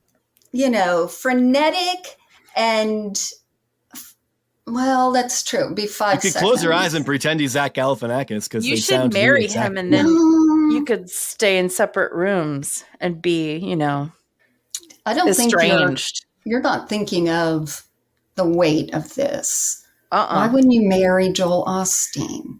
The hair products alone, the money behind the toilet, the mansion, the traveling. That choice makes a lot of sense. That's the only sensible answer, I feel like. That one works. I'm going to bang Greg Locke because I don't want to be loved. I want to be taken. Yeah. It's a 5-second ordeal. I guarantee you. I want to have to go to the hair salon afterwards. Oh, man. I don't want to derail the game, but we got to talk about this the toilet money. I would love to hear your theories on what happened there. I have the answer because that's how I am. I think I know things, but I'm going to let Bonnie give her, could be correct, Yes. might not one. Why would he want offering envelopes? He's got plenty of money. It's clearly somebody who was working on the house and had access to two separate places, one where the pile of offerings were and one where there was a hole in the wall, and just shoved it in there and then sealed it up, right? Like a handyman. It had to be somebody who had access to the safe, right? Because they said it was in a safe is what they claimed when it was taken. So it's somebody within the inner circle there. Definitely. But it had to be quick, because why would he take checks? He just took whatever he could get, right? It was definitely someone just like he took his shirt, stuffed it in there, and like did this. Yeah. Or of course, at that church, it's not suspicious to walk out to see a man walk out of a room with no shirt on, clutching a bag. Is. I mean, it's just, Yeah. very normal. No shirt and a stick and bindle like a hobo. And that's how we found out it was the youth group leader. Oh. Because who else would walk shirtless and everyone be like, he's going to get Mountain Dew. Yeah. It's the same. I agree with Bonnie, although there are a lot of women's secretaries that have embezzled from churches. So who knows if, but I don't think it was him. I think Joel, because we did an episode on him and we're shocked that he doesn't take money from the church. Like, he makes tons of money. If he took that money himself, he would have put it on his jet. Like, why would you put it behind the toilet? He could have easily gotten it out there, and he just shows up to preach. He's not like sitting in there. And it's all the small potatoes for him. Yeah, that's like nothing. That is like less than 1% for him. Like, he's not going out of his way for that. And then to hide it in a wall. We know that guy doesn't know how to seal up a wall too. I mean, that guy doesn't know how to use his... Do you think they've reverted since to like diamond mine rules, where it's like if you get caught with an extra quarter, they cut off your hand? Or I think it's like Bitcoin only now. I think they're just sermons and NFT and your cryptocurrency. I don't know. I think he's just jumping right to that. But I do also wonder, like, obviously, it might be someone who isn't there anymore, but we had a listener who said he knew someone who did something similar, stole some money so that it would only look like it's the other person because they were a disgruntled employee, and they wanted to frame it on the boss. So that's an interesting point. Okay, theory. I worked for a woman whose name will not be mentioned. And she was so oblivious to how her system didn't work. I actually thought at one point, I'm going to start taking $75 a day and put it somewhere and show her that this is easy to happen. And then after a year, I'll go, here is the money I've been taking from you for a year. And then I thought, probably get let go. But it's probably not going to play out the way I expect. This probably won't go the way I was thinking. Right. Yeah. But the problem with people who... I'm sorry. No, say it. The problem with people who will take that money is they're never as good at lying as they think they are. Like, maybe. Yeah, people that is like a universal thing with liars. I feel like a lot of people think they can lie really well. It's like acting, right? If you're, it really is a lot. I feel like it's a lot like acting, which is why you can't trust actors. Let's start there. And there you go. Bonnie, you lived in that world. I don't know any, but I hear. we had like $500 go missing at the store where I worked once, and we knew it was this guy, but we didn't have any proof. So we sat him down and said, "Listen, we have videotape of you taking this money, and you can tell us right now if you want to, or we can bring the authorities in." He's like, "No, man, it's okay. I'll tell you what you want to hear. I don't want to go back to jail." And we were like, "Back?" I didn't do a background check on this one. Now you are not employed. I don't think I've mentioned the company that I work for, so let's just hope not. But I sit next to a woman who does sales audit. So, what does that mean? Like, basically, like if one of the retail stores, I work for a retail company in the corporate office. So if one of the stores comes up short at the end of the day, they're going to get a call from her the next day. So it's like, and she is brutal. The amount of times I've heard phone conversations from her, I'm like, I would have quit. I would have been gone. I've almost talked to her and been like, that was a lot. Like that person is definitely crying after they hung up the phone. And it's like, it might be over something as small as $20. It's like, well, there's supposed to be $20 and that $20 is gone and you were the one who was working. Maybe you should check your pockets. And the people are like, I don't have it. I feel like I can hear them on the other end of the line. Like, I didn't take it. Like, it's really like people are terrified, and Gia will just straight up accuse anyone who was working that shift of stealing that $20. And it's like, I mean, I've worked in a retail job before, like at a store in college, and when you count it at the end of the day and it doesn't line up, you're just like, fuck, I'm just getting fired. I quit. Like, there's no point staying here. Like, I know how this is going to play out. I already look guilty.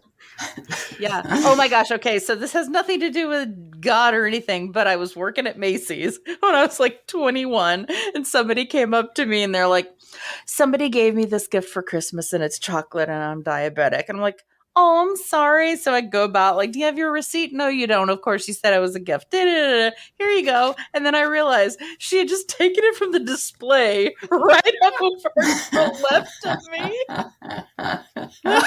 Now that's a scam. That's so sad. And that's when you swore you'd never be thief again. Oh my God. And dude, that the creative day, ways Bonnie that had to people quit. think.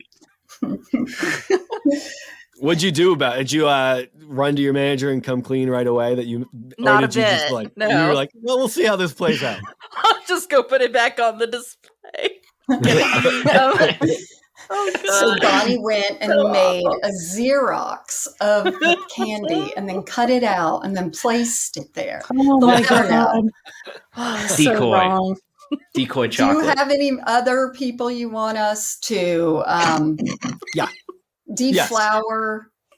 You guys are so clean. You're Yes, doing I this like one, that term, Bonnie. too. No, I don't think I should, because I've taken an oath as a realtor and or What's like this a code oath? of ethics. And Nice. so if anybody ever tracks it down to me and I say that I want to kill somebody, I might get, You just get to terminated. wait. I get marry or What if I fuck say? them. What if we change kill to punch in the throat? Can we do that? I feel Does like that there was work for your there was code a of time ethics? not that long ago that you had to be connected to a murder to be a successful realtor in South Florida. Mhm. Prereq. not that long ago. You're right. How about I Well- rank them? There we go. Hotness. That'll work. We'll let you do whatever it is you need to do to keep your job. Whatever. Okay.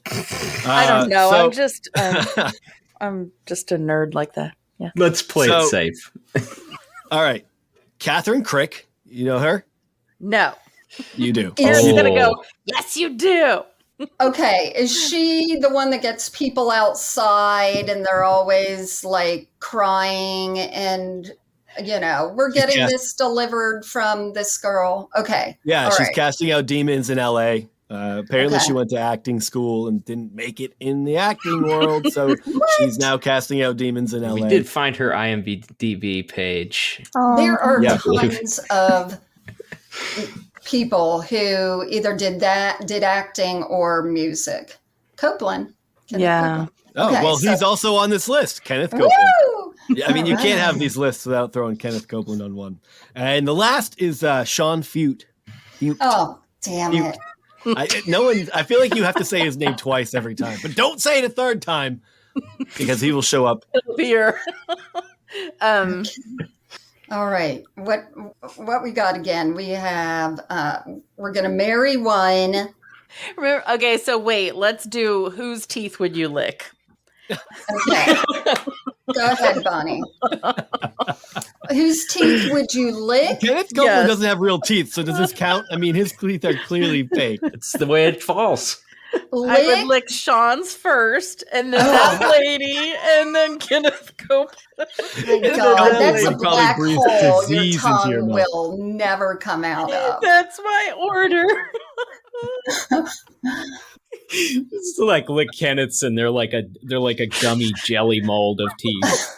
You feel them split back and you accidentally get the roof of his mouth a little bit. I sort of Kenneth, because I think it would be so entertaining, yet, I mean, obviously. I just want your husband's face to pop in the door right now. I know. Like, he sounds gross. Again, yeah.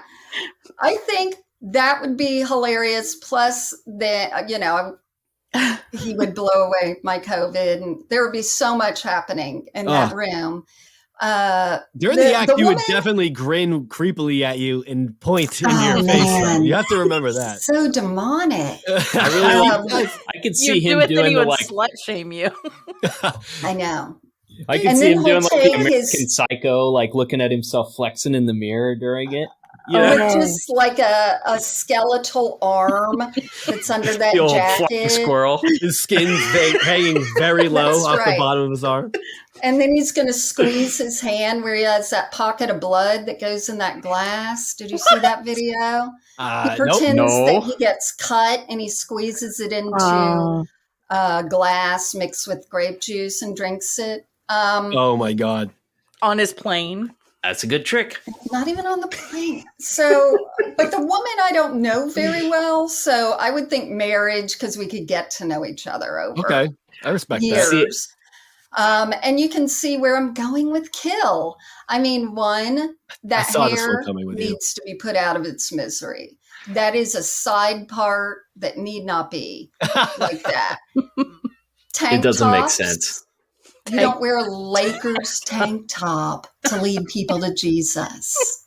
That guy's not. I feel like there's a lot of trickery going on with him because he has like just that hipster. He's just trying to have that like hipster vibe, but it just doesn't work with trying to lead people to Jesus through praise and worship. It just feels it worked enough to keep him financially afloat. Okay, so it's working. It's working better than whatever I'm doing right now, and I will concede to that. But for me, he's got enough to keep him afloat, but he's never going to be a superstar. Like, well, because he came in third when he ran for Congress. You know, he ran. I didn't even know. I didn't even know he ran.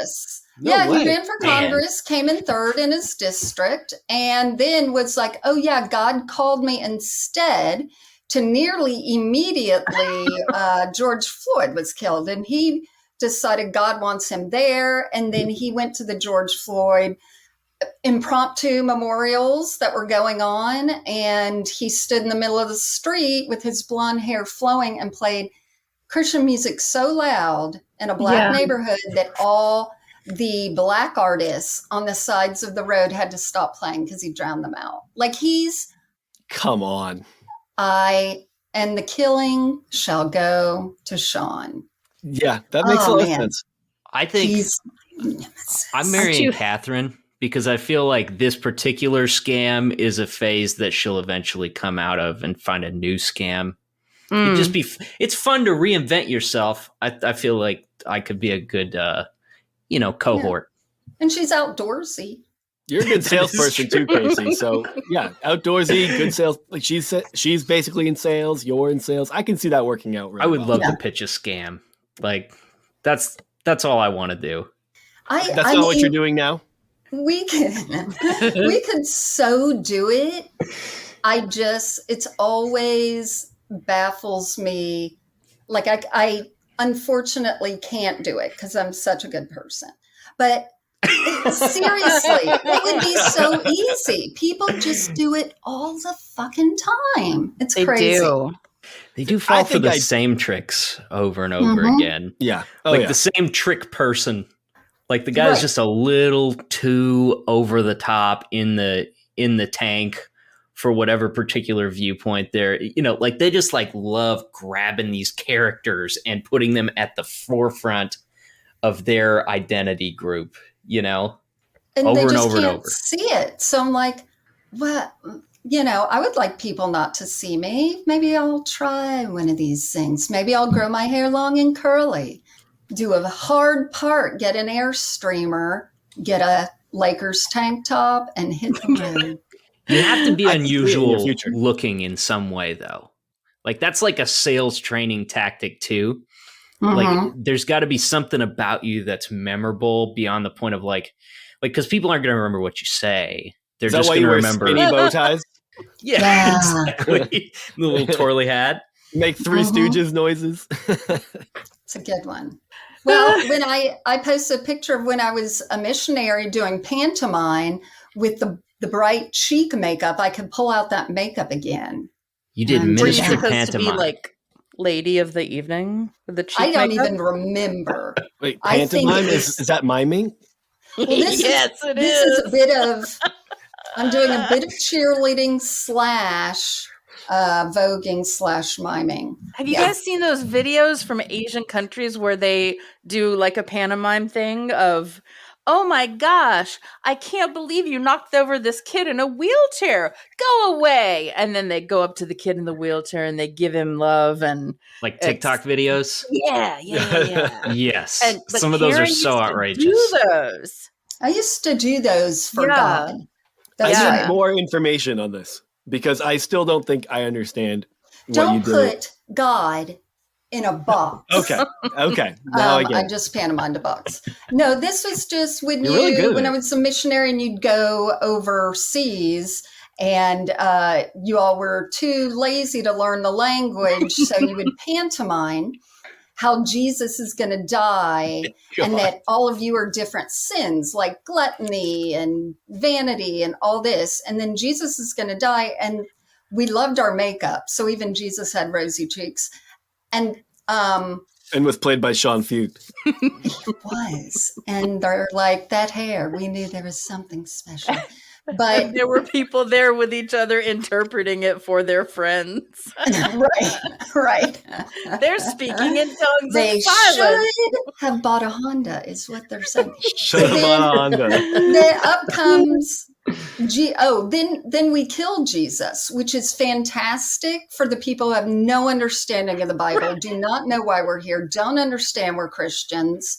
They just see people enacting killing the other person in the group who was nice, and then lifting him up into, he's not on a cross, could not carry props around with us. We were a traveling show. You didn't make a human cross together and then have... That's it. Just the hands to the side.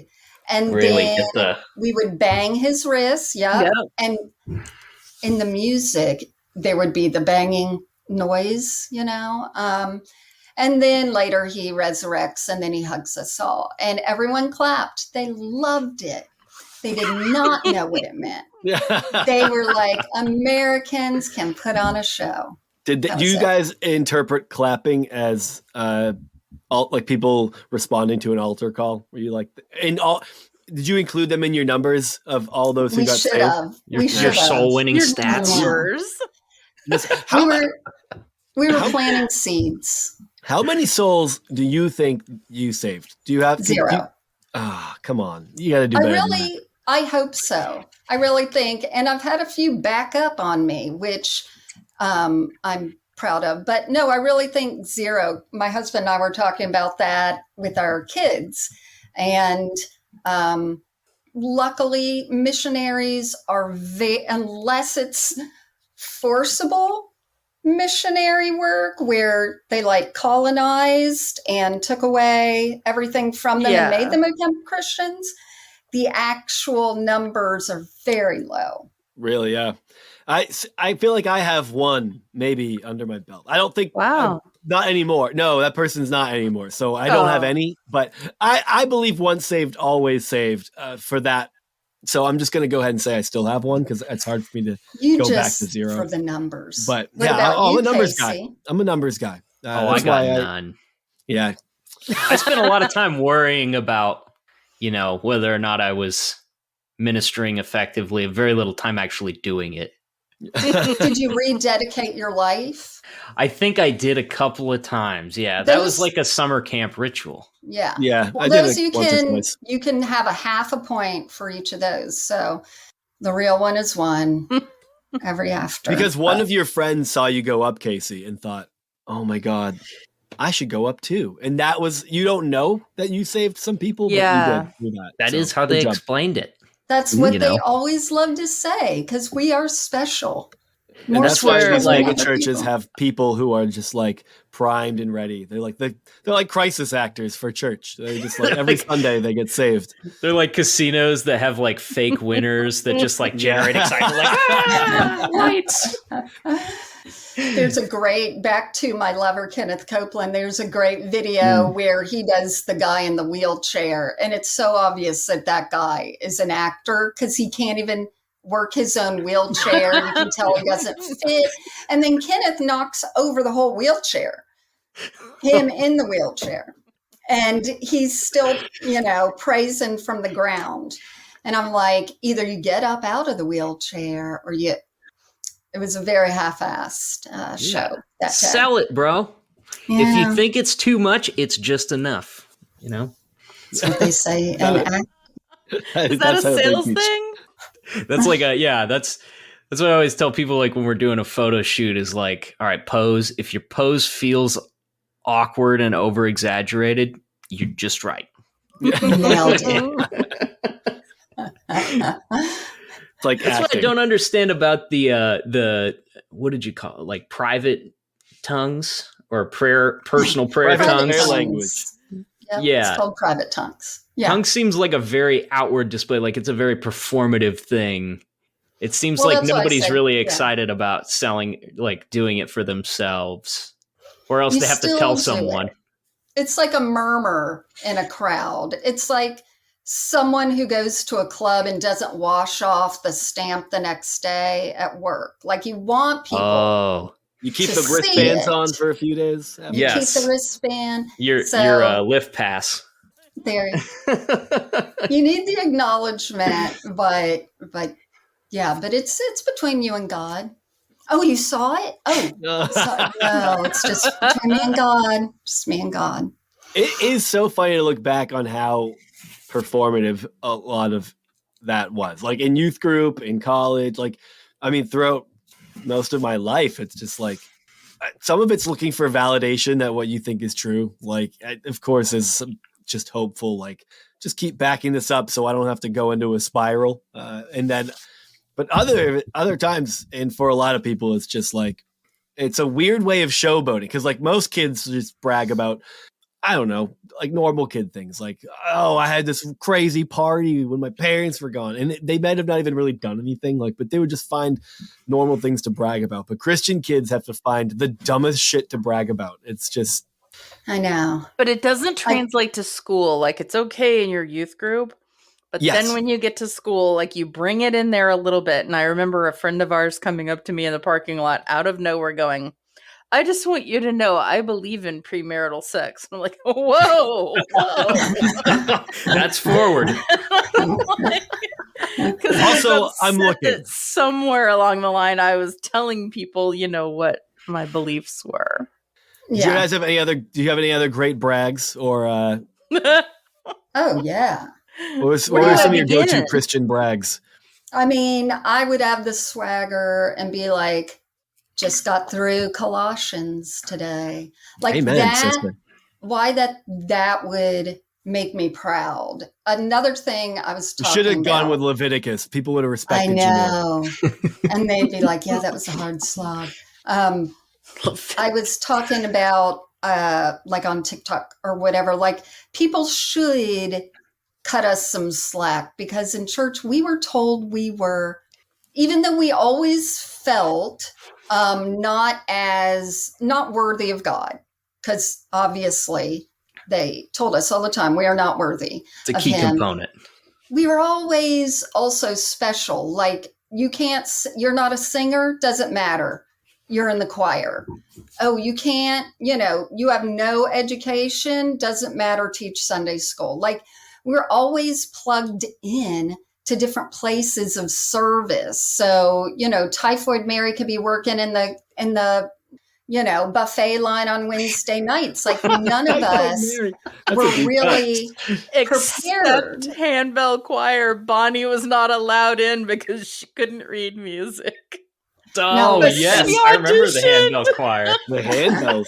We talked about that. That's right. That made it into the title. Still Hellions. Yeah, that made it into our title. That's it. But yeah, so I think there's always those things that we felt maybe we're good at, and then later you come out of the church community and you're like, it's not that good. That isn't going to take me anywhere. That isn't, that doesn't translate in any way. It's not a marketable skill. No. The music stuff was the worst because everybody had like a handful of people who were not good enough to get up on any stage and perform, and they would just keep letting them get back up. Shaker egg. Like we had this lady, because they weren't scared. She was just like off. Like she just wasn't. I don't know what was going on with her, but she was a little strange, and she had a violin. And it's like, of all the instruments to play bad publicly, like violin ranks up there. It's just screech. And she would play, I feel like she played the same like 3 songs every time. Like she had a Christmas song. She had like Amazing Grace and then one other one. And she would just Karen's favorite. Grind it. Can I throw in another awful instrument to not play great? Is trumpet. Oh, yeah. There was a guy when I was growing up at my church who had taken up trumpet lessons. And I remember the first time he played, I don't know what song he played in front of the church, but I'm like, I'm looking around wondering if everyone's hearing what I'm hearing. Cause I'm like, I don't think this is right. Like this sounds like he should have practiced more before he brought this before 450 people. So did you tell him to sit down? No, I just clapped and everybody else goes over. You're like, oh, wow, that was awesome. So he walks out. He tries out for some Philharmonic somewhere. He doesn't get in because he's terrible. And then the devil did it. Yeah. Like there's no, like, that's it. We didn't understand, especially people who are oblivious and really were bad at things, but didn't know. Okay, but how about when people tell Simon Cowell in whatever show it is that he hosts, well, I just wanted to come out here and I had fun. And that's all that matters. I'm like, no, that is not all that matters. We have suffered. Oh my God. Dude, there was this girl that I went to school with, and she loved to sing, but she was terrible. And like everybody wants to be able to do like the vibrato thing when they're singing, right? And this girl couldn't do it, but she would do this kind of like jittery, shivering thing.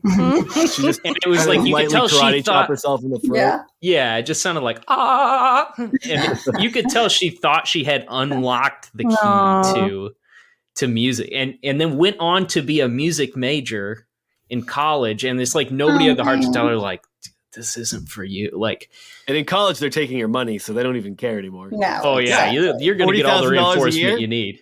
Yeah, we'll take it. Trumpet you're good. Player, here you go. Yeah, I think that was it all the time. And the fake brags, were always about quiet time, or of course, God blessed you in this certain area. What I love not having, and it's still, I'm amazed by it, is we used to always talk about our trials and our tribulations, or what God's pulling us through. And like how much focus that was on all these negative things that were part of our life or part of our character was so obsessive. And now that I don't do that, it's amazing how quickly I get past incidents that when I think I was in the church or in small groups, probably would have lasted for 5 or 6 weeks, because we were praying, we were seeking fervently, and now I'm like, it didn't work out. All right. There's nothing else attached to it that has to be supernatural. Yeah, that makes so much sense to me, because when you would bring those things up to people and then they would be part of the conversation, then there was like the constant follow-up on it, like certain things that you probably would have naturally gotten past had you not given it so much life by speaking about it and giving it that power over your life. Like you would have just been able to blow past it in like a week, and you would have, but it's like kind of making mountains out of molehills, I guess. And sadly, once you say something that is a little off, that's it. They will never, ever look at you, Sam, and not think, that's the masturbation boy. Yeah, Like, that's exactly it. it. No. You can never get away from it. You know, I heard plenty of like people pour their heart out with things, and later they might have been fine, but I cannot forget what they hath said in that meeting. Yeah. You can't unhear things either. What? What? Bonnie, write that on a shirt. Yeah. There's like certain things that are acceptable to struggle with publicly, and other things like keep that to yourself. Yeah. You know? And it's not the worst advice. Or tell someone. Because we've all met an oversharer, and we don't like them either. Oh, no.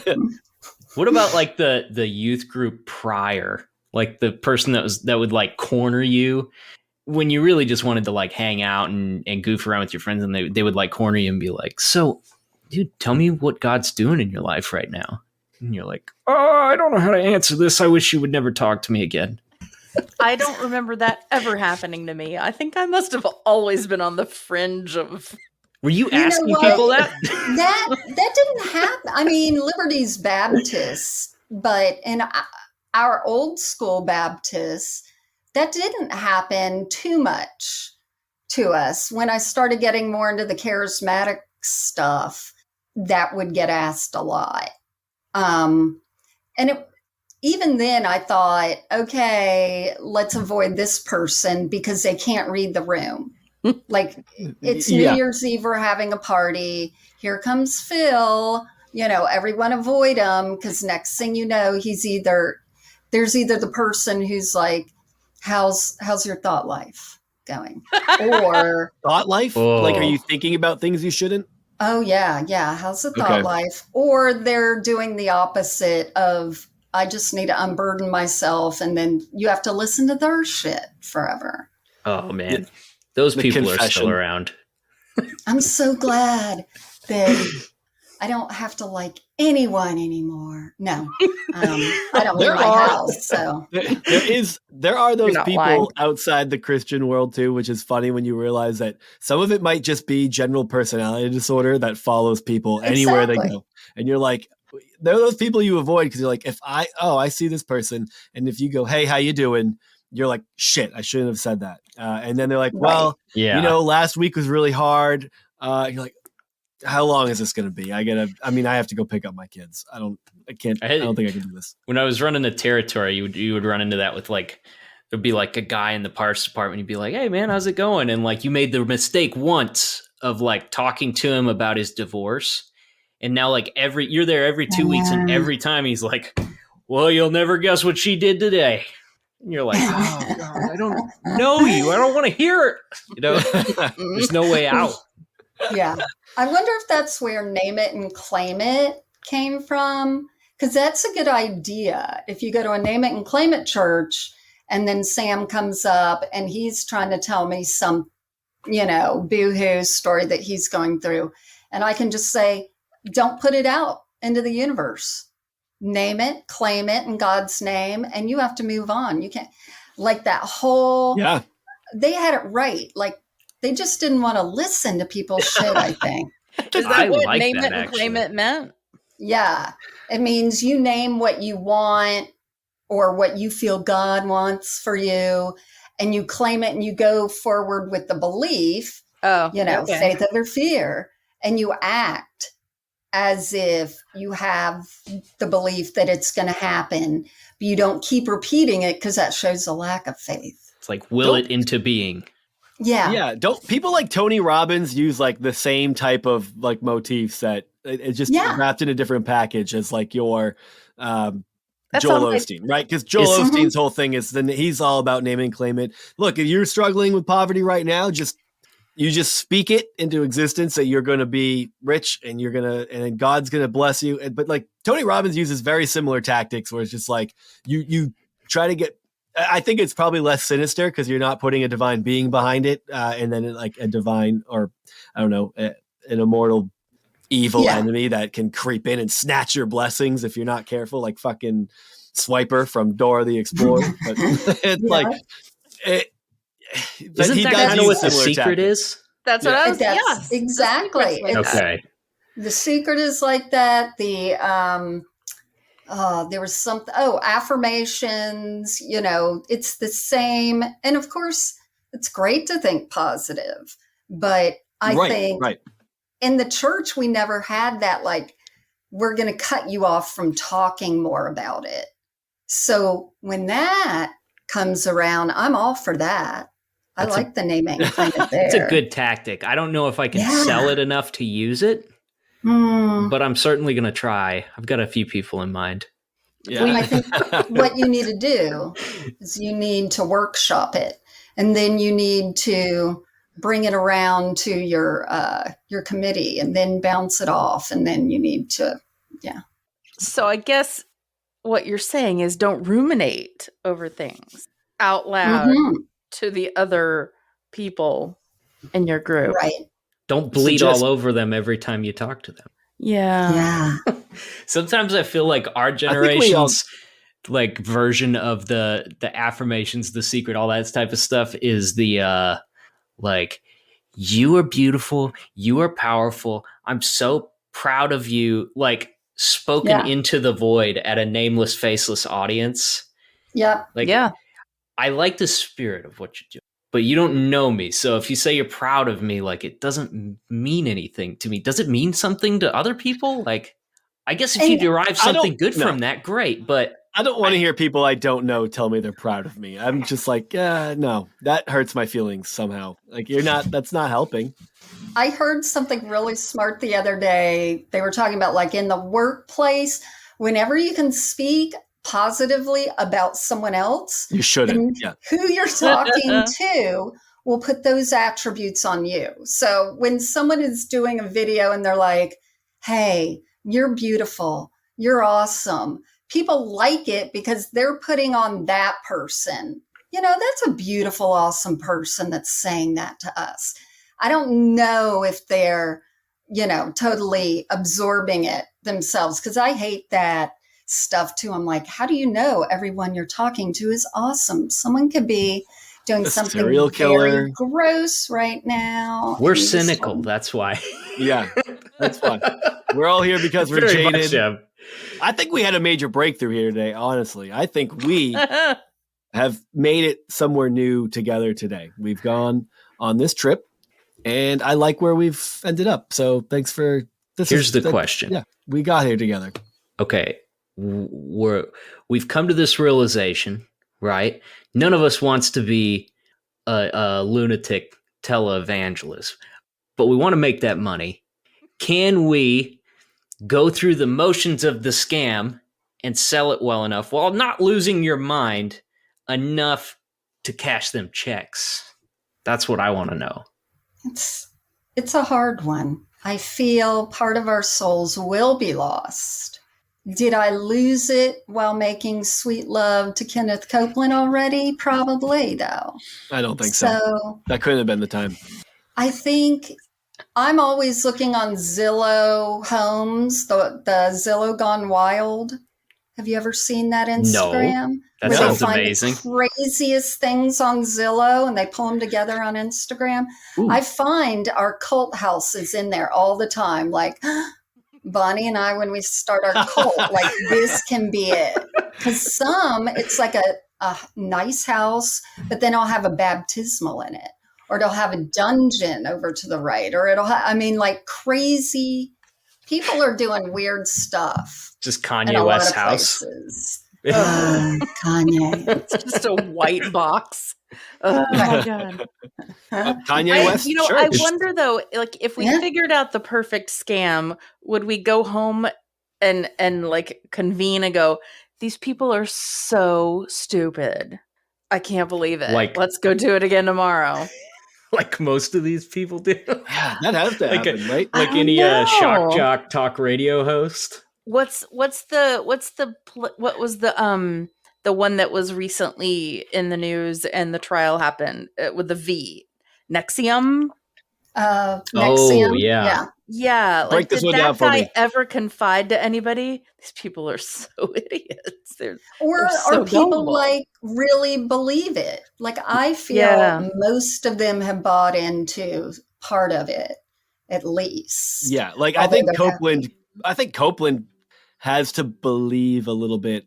He does, Oh, yeah. sure. He's out of his mind. But what's this Nexium thing, though? I missed that completely. Oh. Nexium's like a weird...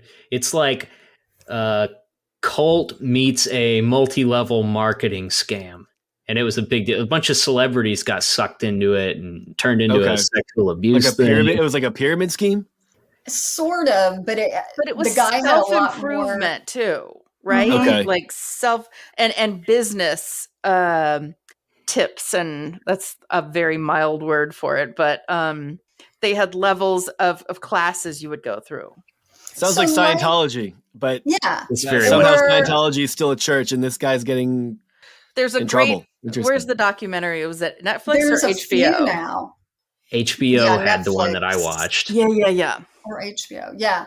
There's a few of them, but then it got weird because then they're like, hey, we have an elite group and it's going to be just the women. And oh, by the way, you need to get a tattoo burned onto you with a cottering iron, you know. And you have to women give with his collateral. initials. You have to give collateral in this group and tell something really horribly shitty about yourself that everybody else will know and you don't want revealed. And wow, that's still Scientology. This is still Scientology, minus the branding, like the physical trauma of branding. Where is Shelley Miscavige? Keith Raniere. Yeah, that's the guy's name. Yeah, I think he looks like a guy who was at our church for sure. Oh yeah. Keith Raniere. I feel like he is a true believer, but his garbage is a lot easier to believe because it's just a bunch of regurgitated self-help stuff. Like Scientology is that until you get to the aliens and right. Is that what it is? Is that when you get all the secrets? Is that what's going clear? Is that what they call it? Yeah. You get all the secrets. And I think with Keith Raniere, it's more, the guy that would always sit in the back in high school, and he was good looking, but no one really could see that because he was always reading Nietzsche, and like he just had that thing about him, like where he wouldn't get a proper haircut. So it's like I think that guy might be really smart. But is he? But that's because he told you he was a gifted pianist. That's right. That's it. His whole he said he was smart. That's right. The whole cult is based around this guy being a super genius. Like right. And he's good at selling that idea.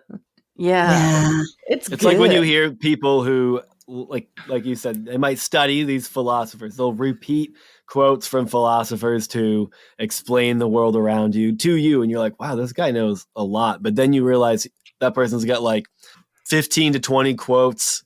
And then when you dig in any deeper, you're like, this person doesn't know anything. It's like that's just memorized information. There's no applied learning. They don't apply any of it to their lives. They don't even know what the application would even look like. They just are like, let me just repeat it. And there's so many smart people in history that you can just repeat them and people will think, isn't that weird? Isn't it weird that you can just quote smart people before you and people are like, that guy knows what he's talking about? That's insane. My mentor for years and years in writing, who brilliant, has won awards that I could, international awards. I got to, I guess, the end of the loop. And when he started over with some of his stories that were told so much in this way that you thought was the first time that he just thought of it. Once I heard that again, I was like, shit.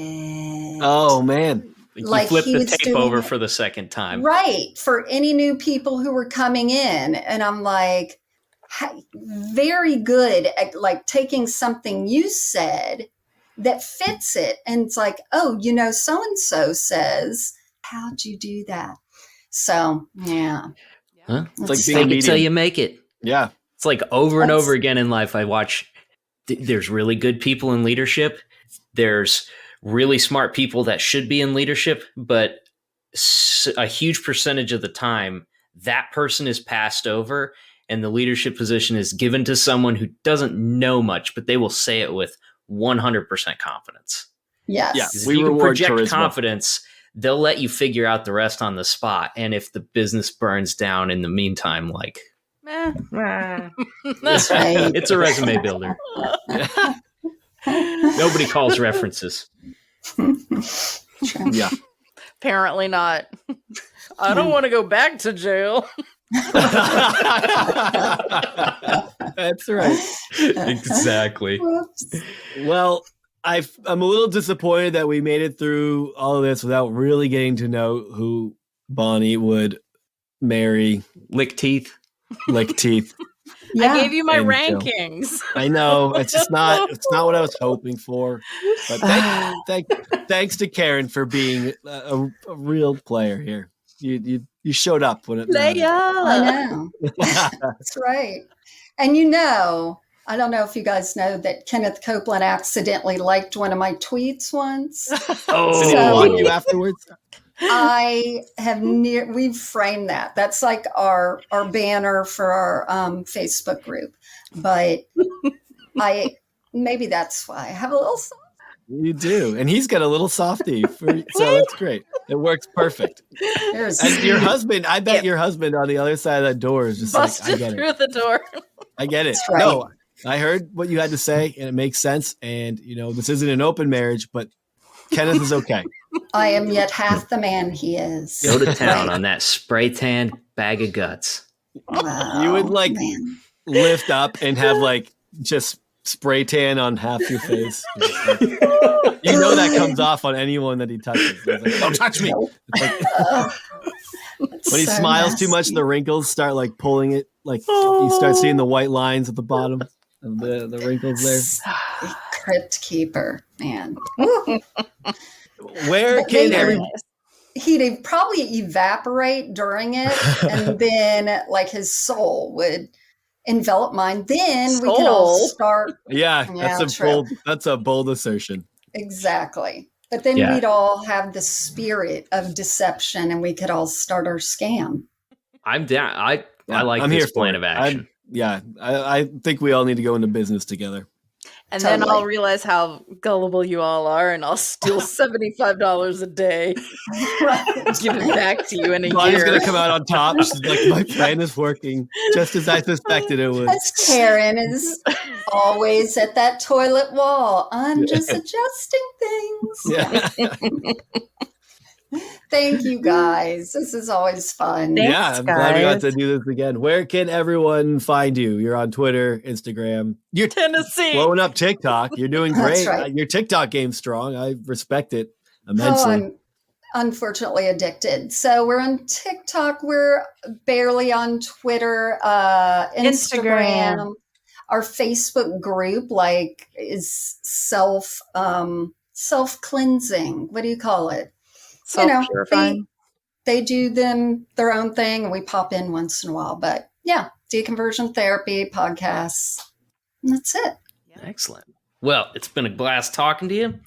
Everybody go and check out their social media, listen to their podcast, and we will catch you next time.